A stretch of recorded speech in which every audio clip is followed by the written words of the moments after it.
वितरागाय नमो अरिहंताणं नमो अरिहंताणं नमो सिद्धाणं नमो सिद्धाणं नमो आयरियाणं नमो आयरियाणं नमो वत्सायाणं नमो वज्जायाणं नमो लोये सव साहुणं नमो लोये सव सावणं ऐसो पंच नमकारो ऐसो पंच नमुकारो सब पावपणासनो सव पावपणासनो मंगलानंच सव्वेसिं मंगलाणं च सव्वेसि परमं हवै मंगलम् परमं हवै मंगलम्।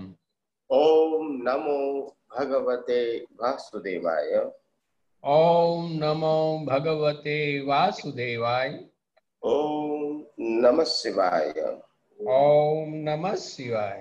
जय सच्चिदानंद। जय सच्चिदानंद। प्रत्यक्ष दादा भगवानની સાક્ષીએ प्रत्यक्ष दादा भगवानની સાક્ષીએ વર્તમાને મહાવિદ્ય ક્ષેત્રમાં વિચરતા વર્તમાને મહાવિદ્ય ક્ષેત્રમાં વિચરતા તીર્થંકર ભગવાન શ્રી સિમંદર સ્વામીને तीर्थंकर भगवान श्री सिमंदर स्वामी ने અત્યંત ભક્તિપૂર્વક નમસ્કાર કરું છું। अत्यंत भक्तिपूर्वक नमस्कार करूं છું। વાત્સલ્ય મૂર્તિ શ્રી દાદા ભગવાનને वात्सल्य मूर्ति श्री दादा भगवान ने અત્યંત ભક્તિપૂર્વક નમસ્કાર કરું છું। अत्यंत भक्तिपूर्वक नमस्कार करूं છું। 33 કોટી દેવી દેવતાઓને 33 कोटि देवी देवताओं ने અત્યંત ભક્તિપૂર્વક નમસ્કાર કરું છું। अत्यंत भक्तिपूर्वक नमस्कार करूं છું। વિતરાગ શાસન દેવ દેવીઓને वितराग शासन देव देवियों ने અત્યંત ભક્તિપૂર્વક નમસ્કાર કરું છું। अत्यंत भक्तिपूर्वक नमस्कार करूं છું। નિષ્પક્ષપાતી શાસન દેવ દેવીઓને निष्पक्षपाती शासन देव देवियों ने અત્યંત ભક્તિપૂર્વક નમસ્કાર કરું છું। अत्यंत भक्तिपूर्वक नमस्कार करूं છું। આ ક્ષેત્રના રક્ષક દેવી દેવતાઓને आ क्षेत्रना रक्षक देवी देवताओं ने અત્યંત ભક્તિપૂર્વક નમસ્કાર કરું છું। अत्यंत भक्तिपूर्वक नमस्कार करूं છું।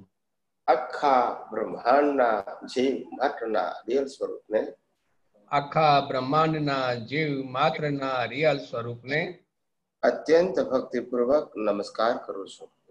अत्यंत भक्तिपूर्वक नमस्कार करूं છું। જગત ભરના સંત પુરુષોનું યોગબળ जगत भरना सत्पुरुषोનું યોગબળ જગત ભરના સત્પુરુષોનું યોગબળ जगत भरना सत्पुरुषोનું યોગબળ અને પ્રગટ જ્ઞાની પુરુષ દાદા ભગવાનનું યોગબળ અને પ્રગટ જ્ઞાની પુરુષ દાદા ભગવાનનું યોગબળ સમસ્ત વિશ્વનું કલ્યાણ કરો કલ્યાણ કરો કલ્યાણ કરો।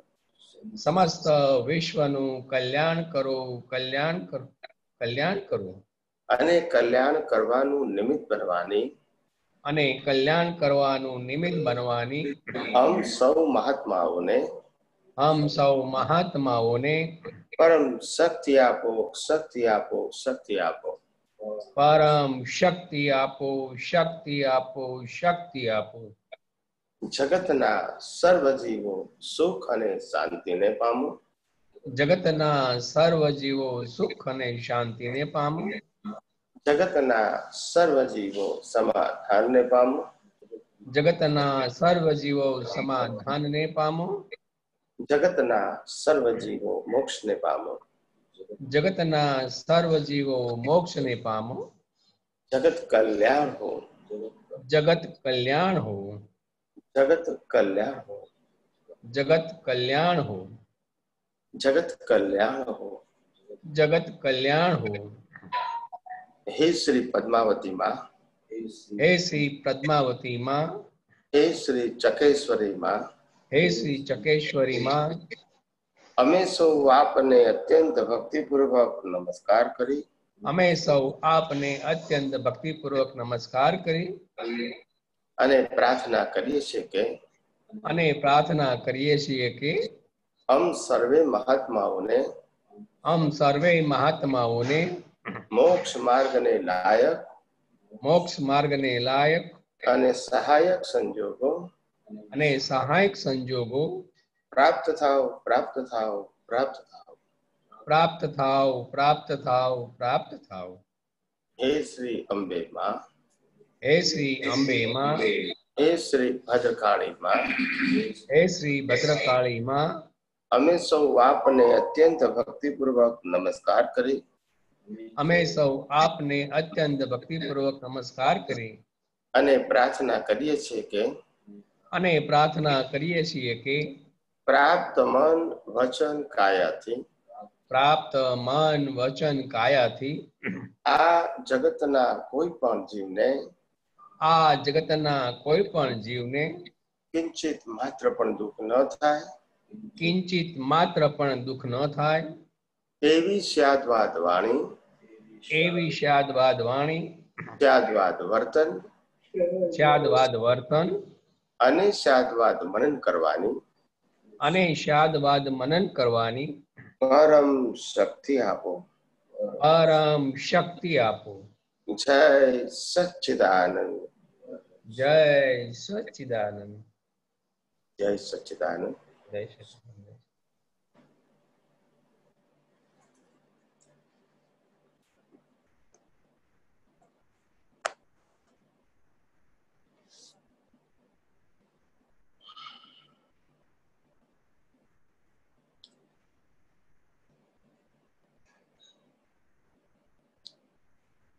બધા મહાત્માઓને આ 2 દિવસનો જે સમયગાળો મળે છે વચ્ચે વચ્ચે એ આપણી આ વિજ્ઞાનને ઉપયોગ કરવા માટેની તૈયારી રૂપે મળે છે. પ્રત્યક્ષ સત્સંગ ના મળે પણ વિજ્ઞાનનો ઉપયોગ કરીએ અને અનુભવ કરીએ એ આપણો સત્સંગ જ છે. કારણ કે અંતે તો પ્રેક્ટિકલમાં આપણે બધાએ જવું જ પડશે. એટલે વિજ્ઞાનમાં મુખ્ય વસ્તુ આપણે જે રીતે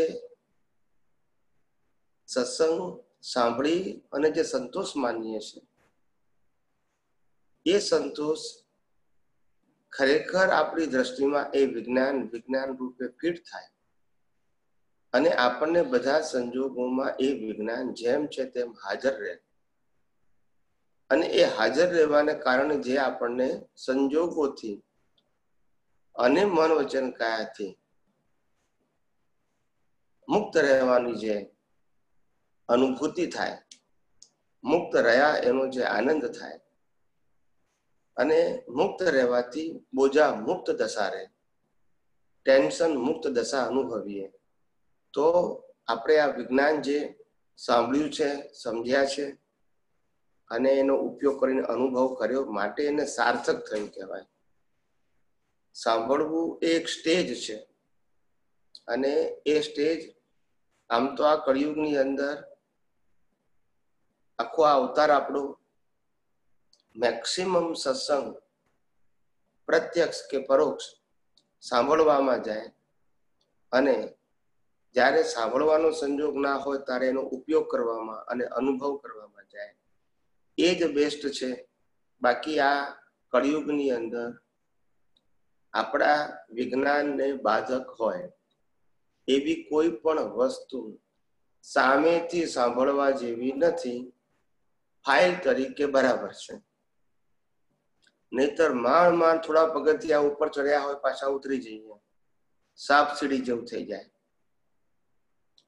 એટલે ઘણા બધા મહાત્માઓ પુરુષાર્થ તો બહુ કરે છે પણ એ પુરુષાર્થની અંદર દિશાવિહીન પુરુષાર્થ છે. દિશાવિહીન પુરુષાર્થ એટલે શું કહેવાય કે જેમ આપણે રાઈટ ડિરેક્શનમાં ડ્રાઈવ કરતા હોય તો થોડા થોડા સમયની અંતરે માઇલસ્ટોન બદલાયા કરે, એટલે આપણને ખબર પડે કે આપણે રાઈટ ટ્રેક ઉપર છીએ. આપણું માઇલસ્ટોન 10 હોય તો 10 થી પછી 15 આવે, પછી 20 આવે, પછી 25 આવે, એમ 5-5 કિલોમીટર અંતરે માઇલસ્ટોન આપણું બદલાતું દેખાય, અપગ્રેડ થતું, એટલે આપણને ખ્યાલ આવે કે આપણે રાઈટ ડિરેક્શનમાં જઈ રહ્યા છીએ. અહીંયા આગળ જ્યારે તમે પોતે કન્ફ્યુઝ હો, એક બાજુ રિલેટિવ સત્ય તમારા મગજમાં છે, એક બાજુ સનાતન સત્ય તમારા મગજમાં છે. આ બંનેની દ્રષ્ટિ તમારા મગજમાં હોય અને તમે જ્યારે એટ એ ટાઈમ આ બંને વિજ્ઞાનને મગજમાં રાખી અને સંજોગોમાં ઉપયોગ કરવા જાઓ, ત્યારે સ્વાભાવિક જ છે કે તમે પોતે તમારા વિઝનમાં કન્ફ્યુઝ છો. અને કન્ફ્યુઝ હોવાને કારણે તમારો અનુભવ પણ તમને કન્ફ્યુઝન વાળો થાય, અને એટલે પછી વિકલ્પો વધારે ઊભા થાય. તમને એ વિકલ્પો કન્ફ્યુઝનને કારણે ઊભા થયા છે. એ વિકલ્પો વિજ્ઞાનને કારણે ઉભા નથી થયા. સનાતન સત્ય અને વ્યવહાર સત્ય બે ભેગું થવાથી આ પઝલ ઊભું થયું છે. એટલે તમારા જીવનમાં આ વિજ્ઞાન સાંભળ્યા પછી, સમજ્યા પછી નિરંતર જે તમારો માઇલસ્ટોન છે, એ માઇલસ્ટોન તમારા અપગ્રેડ થતા તમને રિયલાઇઝ થવા જોઈએ. નથી થતા તો જાણવું ક્યાં તો આપણે કોઈ કન્ફ્યુઝનમાં છે, અથવા તો ક્યાં તો આ વિજ્ઞાન આપણે જેમ છે તેમ સમજી શક્યા નથી, અથવા તો સમજી શક્યા છે પણ એને જાગૃતિપૂર્વક સંજોગોમાં ઉપયોગ કરી શકતા નથી. એટલે આ ધીમે ધીમે આપણને પોતાને જ ખ્યાલ આવે કે આ આપણી પોતાની અંદર હજુ આ વિજ્ઞાનને અનુભવ કરવાની શ્રેણી સુધી પહોંચવા માટે કઈ જગ્યાએ આપણી કચાશ છે, એ આપણને ખ્યાલ ધીમે ધીમે આવશે. મોટા ભાગના લોકોને આવી જાય છે, કેટલાક લોકોને ના ખ્યાલ આવે, એવું બની શકે. પણ જેમ જેમ તમારી દ્રષ્ટિ એકદમ ક્લિયર હશે, જેમ જેમ તમારી દિશા એકદમ ક્લિયર હશે, જેમ જેમ તમારા વિઝનમાં ક્લિયર હશે કે મારા વિઝનમાં બે જ વસ્તુ છે, હું કોણ છું તે અને જગત કયા આધારે ચાલે છે તે, આ જ મારું વિઝન છે અને એ જ મારે વિઝન પાકું કરવાનું છે, એ જ વિઝનનો ઉપયોગ કરવાનો છે, એ જ જ્ઞાન દર્શનનો મારે અનુભવ કરવાનો છે. બીજા બધા સબ્જેક્ટ એ રિલેટિવ સત્ય છે, એ ઉદય કર્મને આધીન છે, એ કુદરતી રચના છે, એમાં ઊંડા ઉતરવાનું નથી, ખાલી હિસાબ છે. એટલે આટલું આ ક્લિયર દર્શનને કારણે તમારા જીવનમાં 90% પઝલ તો એમને એમ ઉડી જશે. પછી એ પઝલ રૂપે તમને નહીં લાગે, પણ આ પઝલ રૂપે લાગે છે એનું કારણ શું છે? પઝલ રૂપે લાગવાનું કારણ એ છે કે આપણે પોતે આપણા જીવનની અંદર જે કંઈ કન્ફ્યુઝન અનુભવીએ છીએ, એ કન્ફ્યુઝનમાં આપણી પાસે ખબર નથી પડતી કે આ વિજ્ઞાનનો માર્ગ છે કે વ્યવહારનો માર્ગ છે, એ આપણને ખબર પડતી નથી. અને ત્યાર પછી આપણે પઝલમાં મુકાઈએ છીએ. એટલે આવું બધું થયા કરતું હોય છે. માટે મેં કીધું કે વ્યક્તિ વિશેષ કરતા સિદ્ધાંત વિશેષને પકડશો તો ઉકેલ આવશે, નિવેડો આવશે. સિદ્ધાંત ક્યારે બદલાય નહીં. વ્યક્તિએ વાત કરી હોય પણ એ વ્યક્તિએ વાત સનાતન સત્ય કરતા રિલેટિવ સત્યની વાતો વધારે કરી હોય, એટલે સ્વાભાવિક જ છે કે રિલેટિવ સત્યની વાતો બધા માટે કામની ના હોય, જેને કહ્યું છે એના માટે બરાબર હોય. પણ આપણે તો એ વ્યક્તિને આધારે વાત માનતા હોઈએ, તો પછી આપણને એવું લાગે કે આ વાત તો સનાતન સત્ય છે, એટલે પછી આપણને પઝલ કરે. એટલે આ રીતે વિજ્ઞાન સમજવામાં બહુ ધ્યાન રાખવાનું. ગમે તે પુસ્તક વાંચો, ગમે તેની વાત સાંભળો, ગમે તે ટીવીમાં અથવા તો યુટ્યુબમાં સાંભળો, બધું જ કરો. પ્રશ્ન એ નથી, પ્રશ્ન આપણી દ્રષ્ટિ ક્લિયર હોવી જોઈએ કે જ્ઞાન અને દર્શનની જે ડેફિનેશન છે એ જ આપણો મૂળ પુરુષાર્થ છે. અને એ પુરુષાર્થમાં કોઈ વાત સહાયક હોય તો it is good for us, અને સહાયક ના હોય તો રિલેટિવ સત્ય તરીકે એને બાયપાસ કરવાનું. આ જગતમાં રિલેટિવ સત્યનું જ્ઞાન એટલું બધું છે કારણ કે અનેક વ્યક્તિઓના અનેક વ્યૂ પોઈન્ટ છે, અને એને કારણે એનું કોઈ પરમેનન્ટ સોલ્યુશન હોય જ નહીં, અને દરેક વ્યક્તિ દરેક વ્યૂ પોઈન્ટ પ્રમાણે કરેક્ટ હોય. પણ આ બધા જ વ્યૂ પોઈન્ટનું સોલ્યુશન શું? તો કે છે કે આ જગતનું સનાતન સત્ય સમજવું તે એ બધા જ વ્યૂ પોઈન્ટોને સમાવવાનું ઉત્તમ અને શ્રેષ્ઠ સાધન. વ્યૂ પોઈન્ટ થી વ્યૂ પોઈન્ટ સમજાય, વ્યૂ પોઈન્ટ થી સનાતન સત્ય ના સમજાય. એટલે આવી રીતે આવો આ આધ્યાત્મ વિજ્ઞાન કે જે આપણને આવું કુદરતના કાનૂન ઉપર સૈદ્ધાંતિક વિજ્ઞાન જે આપણને પ્રાપ્ત થયું છે, સાંભળવા, સમજવા, ઉપયોગ કરવા અને અનુભવ કરવા મળી રહ્યું છે, અને આપણું દર્શન અને જ્ઞાન ડેવલપમેન્ટ તરફ આગળ વધી રહ્યું છે. અને આવો આપણે સૌ પાછા એ જ આધ્યાત્મ વિજ્ઞાનને ડીપલી સમજવા પ્રયત્ન કરીએ અને પોતાના જ કન્ફ્યુઝનનું સોલ્યુશન મેળવીએ અને ખૂબ ખૂબ પ્રગતિના માર્ગે આગળ વધો એવી જ મારી શુભેચ્છા. જય સચ્ચિદાનંદ.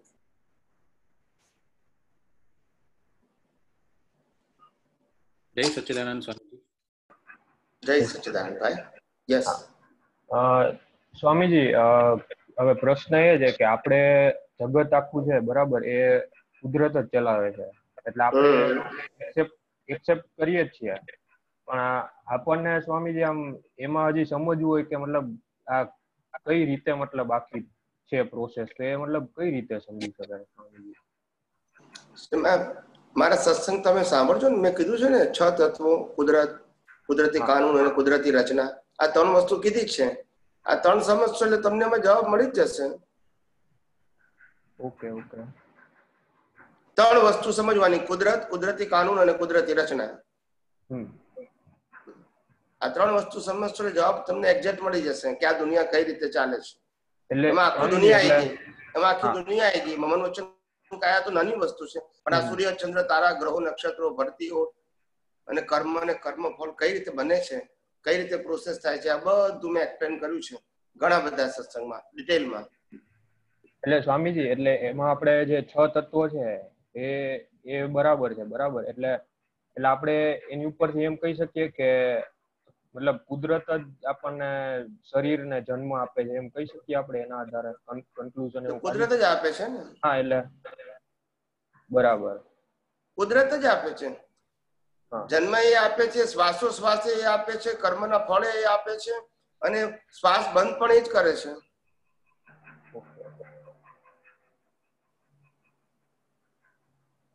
બધું કુદરતનું જ છે.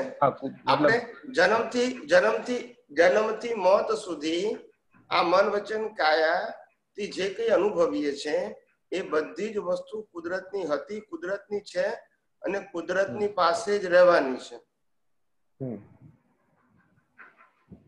આપણે આત્મા સિવાય બીજું કશું નથી. એ સિવાય બધું આપણે કુદરતનું જ કહેવાય, બરાબર? કુદરતનું જ છે. કુદરતનું જ છે. આ શરીર આપણું છે, પંચ મહાભૂતોનું બનેલું છે, તે કુદરતનું છે. આ શ્વાસ લઈએ છે તે કુદરતનો છે, આ પાણી પીએ તે કુદરતનું, વનસ્પતિ ખાઈએ તે કુદરતનું. આપણું છે શું? અને બીજું એ કે સ્વામીજી, આપણે જયારે આ મોક્ષ આપણને મળે છે તો એમાં મતલબ આ બધા જે તત્વો છે એમાંથી એક જ પછી તત્વ રહે છે ને, જે સિદ્ધ ગતિમાં આપણે જાય મોક્ષે, તો એમાં પછી એક તત્વ જ રહે છે ને, પેલું તત્વ જ રહે છે ને, કે એમાં પછી બધા તત્વો મતલબ હોય જ? કેમ કે જળ તત્વ તો સ્વામીજી એમાં નથી આવતું ને. એ તો આત્મા મોક્ષે જાય છે ને, જળ તત્વ થોડું મોક્ષે જાય છે. હા, એટલે મતલબ ત્યાં તો એક જ તત્વ રહે છે ને, મતલબ આત્મા તત્વ રહે ને મોક્ષમાં, તો ત્યાં કઈ તત્વ નથી હોતા મતલબ. બરાબર. Okay okay okay. જય સચ્ચિદાનંદ. કિશોરભાઈ, કેનેડા.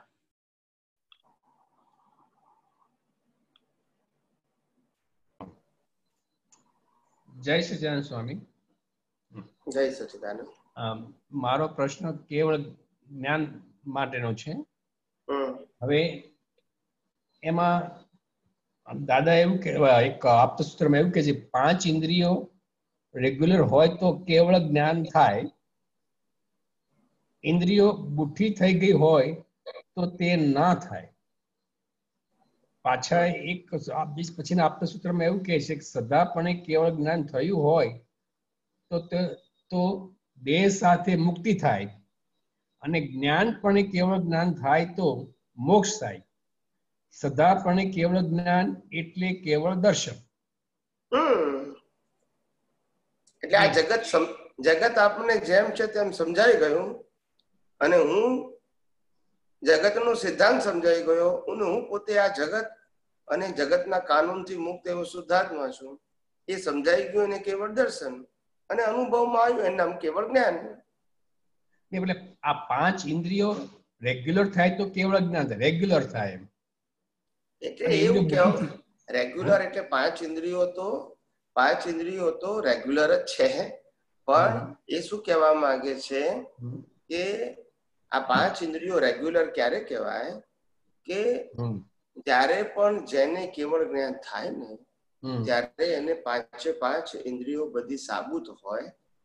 એટલે કે કોઈ પણ દિવસ શારીરિક ખોળ ખાપણ છેલ્લા અવતારમાં ના હોય કોઈ પણ. એટલે કેવળ દર્શન છેલ્લા અવતારની વાત છે કે 5 ઇન્દ્રિયો છેલ્લા અવતારમાં કેવડી હોય કે તીર્થંકર હોય, બધાની બોડી જે છે એ ફૂલ જ હોય. કોઈને આંખ ના હોય, કાન ના હોય, હાથ ના હોય, પગ ના હોય, એવું બધું ના હોય. છેલ્લા અવતારમાં ના હોય, આગલા અવતારમાં હોઈ શકે. હવે તો શ્રીમદ એવું કે છે, ભાવે જીનવર પૂજીએ, ભાવ દીજે જ્ઞાન, ભાવે ભાવના ભાવીએ, ભાવે કેવળ જ્ઞાન. ભાવે કેવળ જ્ઞાન ની વાત કરે છે શ્રીમદ. અને આપણે એટલે બે આપણા સાયન્સ ની દ્રષ્ટિએ કઈ રીતે પેલું ક્લિયર થાય?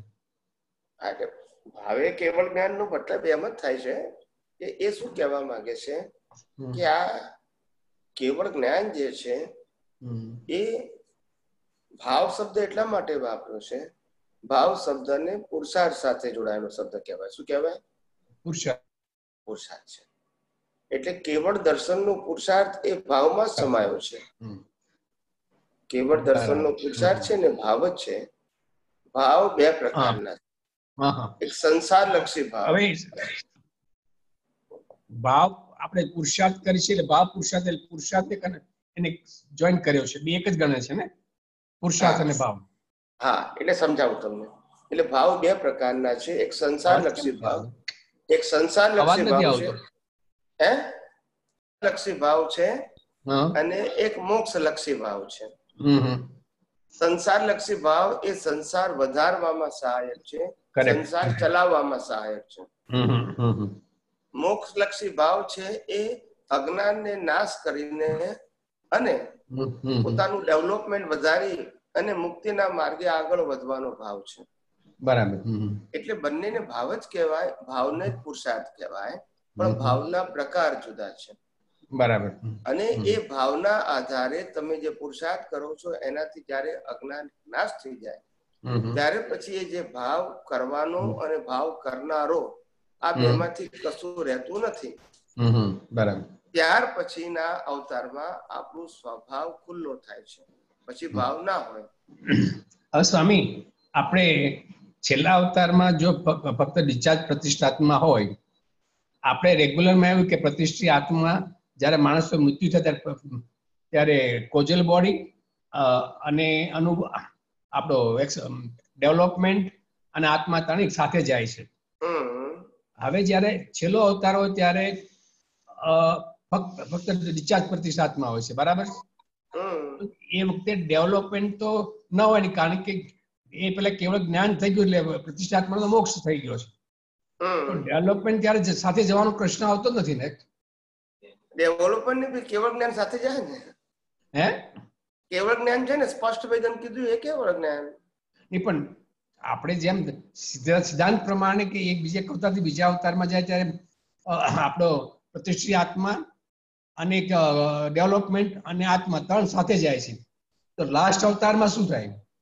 લાસ્ટ અવતારમાં સ્પષ્ટ વેદન સાથે જાય. એટલે ડેવલપમેન્ટ કન્વર્ટ ઇન્ટુ સ્પષ્ટ વેદન. હા, ડેવલપમેન્ટ ક્યાં સુધી હતું? કેવળ દર્શન સુધી. પછી પ્રતિષ્ઠિત આત્મા ના હોય એટલે પછી ના હોય. તો ડિસ્ચાર્જ પ્રતિષ્ઠિત આત્મા જે અનુભવ કરે છે તો એમાં ડેવલપમેન્ટ નો ઉપયોગ થતો નથી એમ? છેલ્લા અવતારમાં ના હોય. ના, છેલ્લા અવતારમાં ડિસ્ચાર્જ પ્રતિષ્ઠિત આત્મામાં ત્યાં ડેવલપમેન્ટ નો ઉપયોગ કરી સ્પષ્ટ વેદન તરીકે જ ગણાય ને, અને આત્માનું સ્પષ્ટ વેદન થઈ ગયું. છેલ્લા અવતારમાં ડેવલપમેન્ટ શબ્દ જ ના હોય ને. છેલ્લા અવતારમાં તો જે પ્રકૃતિ છે એને પૂરી કરવાની અને સ્પષ્ટ વેદનના આધારે ટાઈમ સર કેવળ જ્ઞાન થશે, નિર્વાણ થશે. ડેવલપમેન્ટ આગલા અવતારોમાં હોય, છેલ્લા અવતારમાં ડેવલપમેન્ટ શબ્દ જ ના હોય ને. ઈ ડેવલપમેન્ટ સિચ્યુએશન શું થાય? આપણે કેવળ દર્શન થઈ ગયું એટલે ડેવલપમેન્ટ ફિનિશ. એનો અર્થ એવો તો સ્પર્શ વેદન એ જ ડેવલપમેન્ટ તમારું. આ કેવું છે સમજાવું તમને. એક સ્થૂળ દાખલો આપો એટલે તમે જલ્દી સમજાઈ જશે. ભાઈ મારે ડોક્ટર થવું છે, બરાબર. હવે હું ભણું છું તો અત્યારે પહેલા ધોરણમાં, બરાબર, પણ મારી ઉંમર 5-6 વર્ષની છે અને મેં નક્કી કર્યું મારે ડોક્ટર થવું છે. હવે ડોક્ટર થવું છે એટલે મારે પણ નિયમ પ્રમાણે પહેલું, બીજું, ત્રીજું ધોરણ બધા પાસ કરવા પડશે. આગળ જતા મને ડોક્ટરની ફેકલ્ટીનું જ્ઞાન મળશે અને પ્રોફેસર મને ભણાવશે અને એક દિવસ હું MBBS થઈ જઈશ. બરાબર. બસ આ MBBS થઈ ગયો, હવે મારે ચોપડીના જ્ઞાનની જરૂર નથી. હવે મારું પ્રેક્ટિકલ જ્ઞાન આવશે કે જે એનો અનુભવ કહેવાય. એટલે ત્યાર પછી મારે અભ્યાસ કરવાનો, સ્ટડી કરવાનું, કોલેજમાં જવાનું, એક્ઝામમાં આપવાનું, આ બધા સબ્જેક્ટ મારા ખલાસ થઈ ગયા. એટલે પ્રિન્સિપલ એ સમજવું હતું કે ભાઈ ડેવલપમેન્ટ મીન્સ તમે સ્પષ્ટ વેદન થઈ ગયું એટલે ડેવલપમેન્ટ આત્મા સંપૂર્ણ ક્લિયર થઈ ગયો એટલે ડેવલપમેન્ટ ત્યાં હોતું નથી. એમ સ્પષ્ટ વેદન એ જ ડેવલપમેન્ટ તમારું. ના, પછી સ્પષ્ટ વેદન ડેવલપમેન્ટ ના કહેવાય. ડેવલપમેન્ટ તો કેવળ દર્શન સુધી હોય કે જ્યાં સુધી કેવળ અજ્ઞાન નાશ કરવાનું છે ત્યાં સુધી. પછી સ્પષ્ટ વેદન તો સ્વભાવમાં જાય. હા, એટલે એનો સ્વભાવ થઈ ગયો ને પછી કેવળ દર્શન થઈ ગયો, ઓટોમેટિક સ્વભાવ થઈ ગયો. હવે એનો સ્વભાવ ખુલ્લો થઈ ગયો. દર્શન ક્યાં સુધી હતું? અજ્ઞાન હોય ત્યાં સુધી હોય. એટલે ડેવલપમેન્ટ ત્યાંથી એનો એન્ડ આવી જાય છે કેવળ દર્શન થી. હા, સંપૂર્ણ અજ્ઞાન નાશ થઈ ગયો એટલે ડેવલપ પૂરું થઈ ગયું. અને આ કેવળ દર્શનની પ્રક્રિયા એ સ્વભાવ ખુલ્લો કરવા માટેની જ પ્રક્રિયા છે. પણ જ્યાં સુધી અજ્ઞાન હોય ત્યાં સુધી પેલા અજ્ઞાન નાશ ના કરો તો સ્વભાવ ખુલ્લો ના થાય ને. છે પણ ખુલ્લો નથી થતો. આ તો ડિસ્ચાર્જ પ્રતિષ્ઠા આત્મા જે જયારે લાસ્ટ અવતારમાં હોય છે તો એ વખતે જયારે કેવળી હોય કે ગણધર હોય કે પછી તીર્થંકર હોય તો એ બધાનું કેવળ જ્ઞાન તો ખરખું થયું હોય. એના જે દ્રવ્ય કર્મ એવું ડેવલપમેન્ટ લઈને જતું હશે કે કેવળ દર્શન રૂપે એનો ફોર્સ હોય, એક ગંધર તરીકે એટલો ફોર્સ હોય અને કેવળ તરીકે એટલો ફોર્સ હોય. એટલે છેલ્લા અવતારમાં તો કશું જ ના હોય, ફોર્સ કશું ના હોય. છેલ્લા અવતારમાં પ્રકૃતિ અને પરમાત્મા બે જ હોય અને પ્રકૃતિ બાહ્યકરણ ને અંતઃકરણ બધું નિકાલી હોય કુદરતી રચના પ્રમાણે. કશું એમાં પુરુષાર્થ ના હોય. આ કેવળી ગણધર અને તીર્થંકરની પોસ્ટ તો ખરી ને આપણા માટે.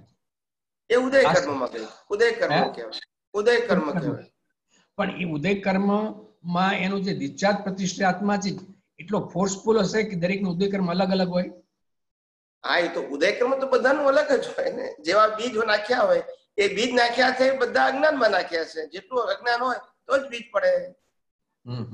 બધાનું અજ્ઞાન અલગ અલગ હોય, પરિસ્થિતિ અલગ અલગ હોય, પરિસ્થિતિમાં ભાવ અલગ અલગ કરેલા હોય. પણ પછી અજ્ઞાન નાશ કરી નાખ્યો પેલું બીજ પડ્યું એનું ફળ તો આવે જ ને. એટલે બધાની અનુભૂતિ એક જ સરખી હોય. ઉદય જુદા જુદા હોય. છેલ્લા અવતારમાં અનુભૂતિ અલગ અલગ ના હોય, ઉદય અલગ અલગ હોય. હા, બરાબર, રાઈટ, ઓકે, જય શ્રી રામ. અજ્ઞાન અવસ્થામાં ઉદય પણ અલગ હોય અને અનુભૂતિ અલગ હોય. જ્યારે જ્ઞાન અવસ્થાની અંદર ઉદય ભલે અલગ અલગ હોય, અનુભૂતિ એક જ હોય. એટલે સ્પષ્ટ વેદનની અનુભૂતિ બધાને સરખી હોય. ભલે બધાના ઉદય જુદા હોય તોય. અને અજ્ઞાનીમાં ઉદય પણ જુદા હોય અને અનુભૂતિ એ જુદી હોય, બે જુદું હોય. એટલે તો એને અજ્ઞાન કીધું ને. એટલે કેવળ દર્શન સુધી બધાની અનુભૂતિ ડિફરન્ટ છે.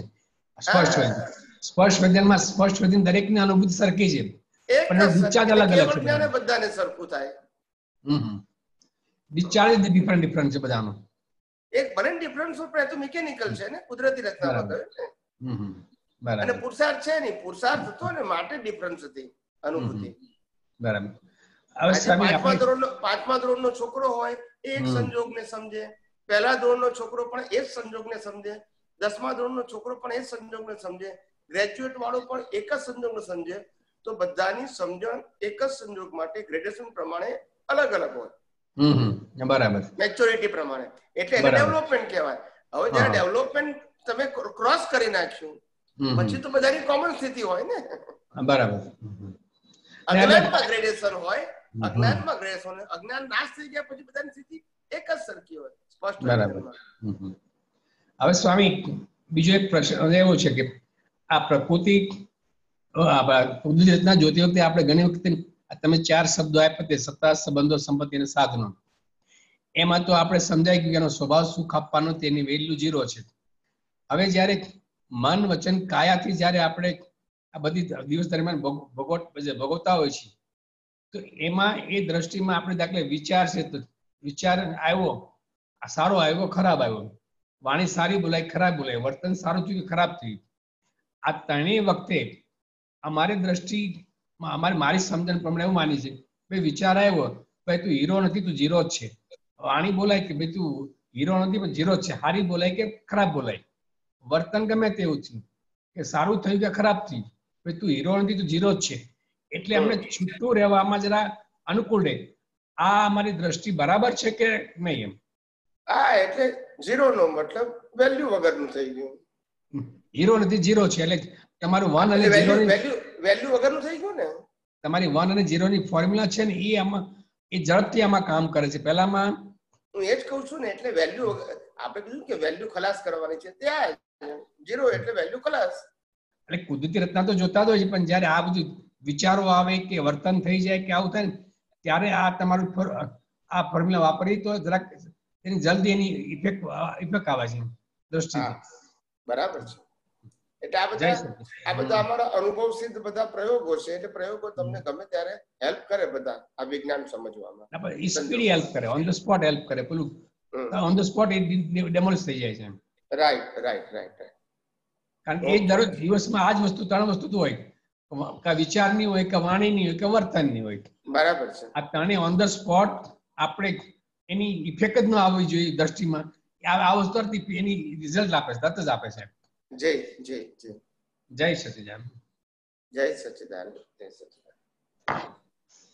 ફાલ્ગુનીબેન પંડ્યા પછી છે પ્રતિભાબેન યુકે. હા, જય સચિદાન. અનમ્યુટ કરજો. હા, જય સચિદાન સ્વામીજી. કઈ રીતે? જય સચિદાન. સ્વામીજી, 2 નાનકડા પ્રશ્નો છે. એક એ પૂછવું છે સ્વામીજી, જાણવું છે કે આપણે કૃષ્ણ ભગવાન જ્યાં છે અત્યારે, ત્યાં આપણે અહીંયાથી જે નમસ્કાર ને ભક્તિ કરીએ છીએ જગતમાં, કે આપણે બી નમસ્કાર, તો એમને પહોંચે, ખ્યાલ આવે કે? કારણ કે એમ તો આપણે ડેવલપ. હા જી. એવું છે કે કૃષ્ણ ભગવાનને પહોંચે કે ના પહોંચે, પણ આપણી અંદર રહેલી કોઈ પણ પ્રકારની અભાવ, તિરસ્કાર એ આપણામાંથી નીકળી જાય. હા જી, બરાબર ખ્યાલ આવે. એમને પહોંચે કે ના પહોંચે એ આપણે જાણીને કરવું છે શું? આપણામાંથી એમના પ્રત્યે રહેલો રાગ અથવા દ્વેષ ખલાસ થઈ જાય. હા, બરાબર સ્વામીજી. એ તો પણ અહીંયા ભક્તિ બહુ થાય ને આપણા લોકમાં, એટલે જસ્ટ એમ જ કે આપણે બી નમસ્કાર વિધિમાં બોલીએ એટલે ખાલી કુતૂહલ વર્ષ કે પહોંચે, દેવગતિમાં તો પહોંચે છે, આપણને ખ્યાલ છે કે બધા દેવોને. એટલે કે અરિહંત હોય, વાસુદેવ હોય અથવા તો શિવ હોય, બધાને આપણે નમસ્કાર એટલા માટે કરીએ છીએ કારણ કે અનાદિકાળથી જાણે અજાણીએ આપણે એક ધર્મમાં જન્મ્યા હોય તો બીજા ધર્મની વિરાધના કરેલી છે. આપણે એ વિરાધનાઓને કાઢવા માટે આ નમસ્કાર છે. જી, બરાબર. કે તમે દરેક વ્યક્તિને રિલેટિવ સત્યથી રિસ્પેક્ટ આપો. સનાતન સત્યથી તો બધા આપણે એક જ છીએ, પણ રિલેટિવ સત્યમાં જે આપણે ભેદ પાડ્યા હતા, ઊંચો ને નીચો, મારું ને તારું, સાચું ને ખોટું, આ બધી જે આપણી અજ્ઞાન માન્યતાઓ ખલાસ થઈ જાય માટે આવા મહાન પુરુષોને આપણા નમસ્કાર. નમસ્કાર છે. હા જી, સમજાઈ ગયું. પહોંચે કે ના પહોંચે એ આપણે જાણવાની જરૂર જ નથી. બરાબર, હા સમજાઈ ગયું સ્વામીજી. હવે બીજો એક પ્રશ્ન નાનકડો છે કે આપણે જે 8 પ્રકારના ઘાતી ને અઘાતી કર્મ છે એમાંથી ઘાતી કર્મનો તો સમજાઈ ગયું કે મનુષ્ય ગતિમાં જ આપણે વિજ્ઞાન સમજીને અનુભવીને એનો નાશ કરી શકીએ, દર્શનાવરણ જ્ઞાન. પણ જે અઘાતી કર્મ છે એ ખાલી મનુષ્ય ગતિ સિવાયની ગતિઓને બી લાગુ પડે સ્વામીજી? નામ ચારે ગતિના કર્મ અઘાતી કહેવાય. હા, એટલે એ અઘાતી, કારણ કે તિર્યંશ ગતિ, દેવગતિ બધામાં આયુષ્ય ને વેદનીય તો હોય જ, એટલે એ બધાને હાજી અઘાતી કર્મ ચારે. અચ્છા, બસ સ્વામીજી. જે મન વચન કાયાથી ભોગવાય એ બધા અઘાતી કર્મ. અઘાતી, હા અચ્છા, એટલે એ તિર્યંશ ગતિ, નરક ગતિ ને દેવગતિ બધામાં જે અઘાતી કર્મ તો વર્ક કરે છે એમ. અચ્છા સ્વામીજી. જય સચ્ચિદાનંદ સ્વામી. જય સચ્ચિદાનંદ. પ્રતિભાબેન યુકે.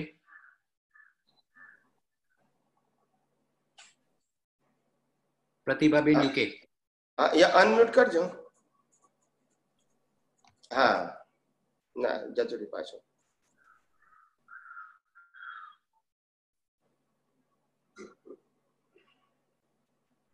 હું કરું છું.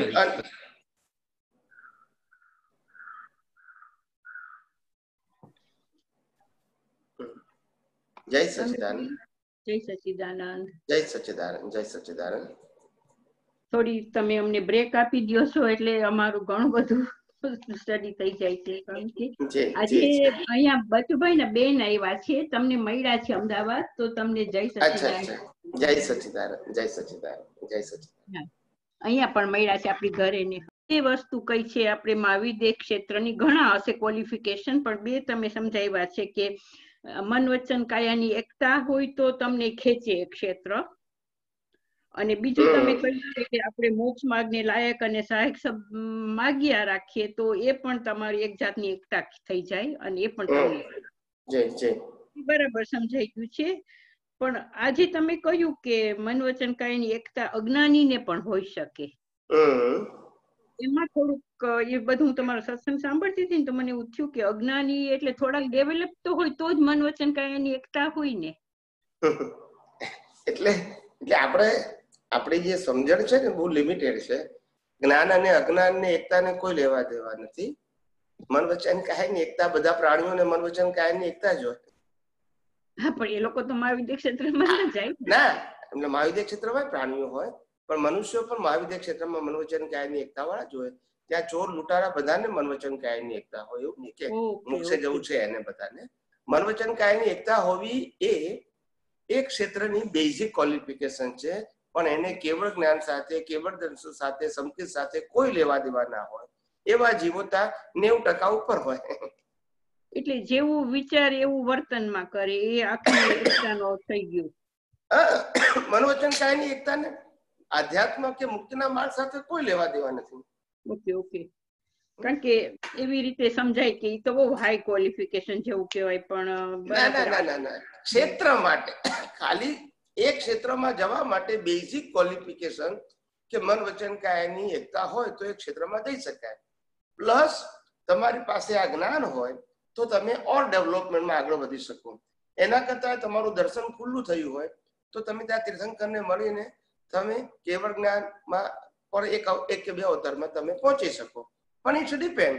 પણ મન વચન કાયાની એકતા હશે એ બધા જીવોનો જન્મ ત્યાં થશે, ભલે ને એને મોક્ષ સાથે લેવા દેવાના હોય તોય, આત્મા સાથે લેવા દેવાના હોય તોય ત્યાં જન્મ. નોટ નેસેસરી કે સિમંદર સ્વામીને મળી શકે. ઓ નહીં, એ તો સબ્જેક્ટ જ નથી આવતો. તો પછી અત્યારે ક્ષેત્રમાં જવાની ક્વોલિટી જે છે હું સમજાવું તમને. જે માણસોએ પાસવી કર્મ કર્યા હોય એ પશુ યોનિમાં જાય, પછી હાથી થાય, ઘોડો થાય, ગધેડો થાય, ગાય થાય, ભેંસ થાય, વાઘ થાય, સિંહ થાય, જે થાય, પણ પાસવી કર્મ કર્યા એ કોમન વસ્તુ આવી ગયું. એમ મન વચન કાયાની એકતા એ કોમન આવી ગયું. બરાબર. એવી રીતે નર ગતિમાં ગયો હોય, રાક્ષસી કર્મ હોય, પછી એ પહેલી નર્ક હોય, બીજી નર્ક હોય, ત્રીજી હોય, ચોથી હોય, પાંચમી, છઠ્ઠી કે સાતમી હોય, પણ કોમન વસ્તુ શું છે? રાક્ષસી કર્મ હોય. પછી એની સ્ટેન્ડ જુદી જુદી હોય પાછી. એવી રીતે દેવગતિમાં કોણ જાય તો કે સુપરહ્યુમન. પણ સુપરહ્યુમન બધા સરખા હોય તો કે ના, સુપરહ્યુમન એ કોમન બેઝ છે. એમાંથી જેમ જેમ સુપરહ્યુમનમાં પણ હાયર સુપરહ્યુમન હોય એ હાયર દેવલોકમાં હોય, નોર્મલ સુપર હ્યુમન હોય એ બેઝિક દેવલોકમાં હોય, પણ દેવલોકની અંદર જવા માટે સુપર હ્યુમન નેચર હોવો જરૂરી છે. એવી રીતે મહાવિદ્ય ક્ષેત્રમાં જવા માટે મન વચન કાયની એકતા હોવી જરૂરી છે. પણ એવું નહીં કે મન વચન કાયની એકતા એટલે મોક્ષ, એને આત્મજ્ઞાન હોય, એને તીર્થંકરને મળવું હોય, આ સબ્જેક્ટ હોવો જરૂરી નથી. ડેવલપનું જરૂર નથી. આટલું જ મન વચન કાયની એકતા હોવી જોઈએ, આટલી જ મિનિમમ કન્ડિશન ત્યાં જન્મ લેવા માટે મિનિમમ.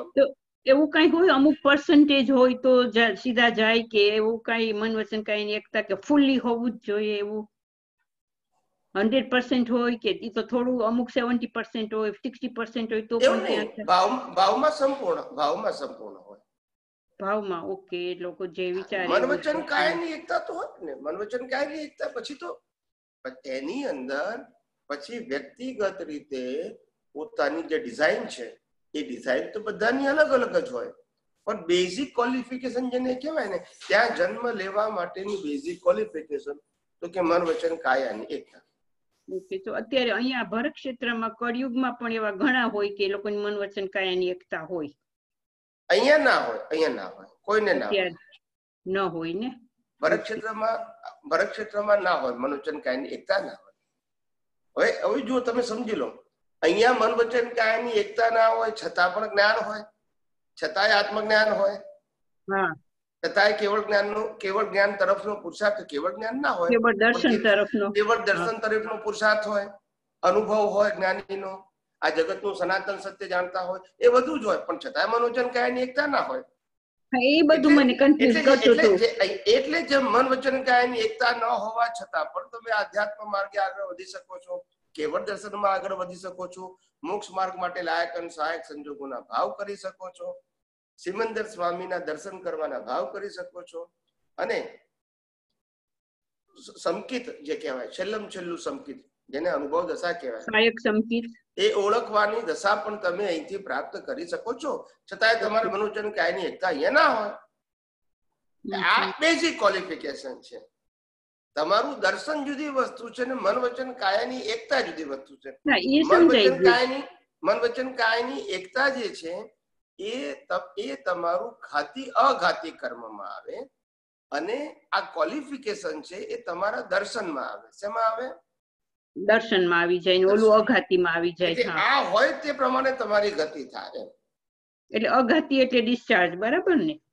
હા, ડિસ્ચાર્જમાં આવી જાય. ઓકે, તો એ સમજાઈ ગયું ને. હમણાં તમે કિશોરભાઈ ને સમજાવ્યું કે ગણધર, કેવડી, આચાર્ય બધા થાય, એ બધા બીજ તો અજ્ઞાનમાં નાખ્યા હોય. એ તો અજ્ઞાનમાં નાખ્યા હોય. એ સ્વામીજી કેવી રીતે તમે આટલી હાઈ પોસ્ટ ના તો તમે જ્ઞાન હોય તો જ થાય ને, નાખ્યા હોય ને, એ કેવી રીતે અજ્ઞાનમાં નાખી શકો?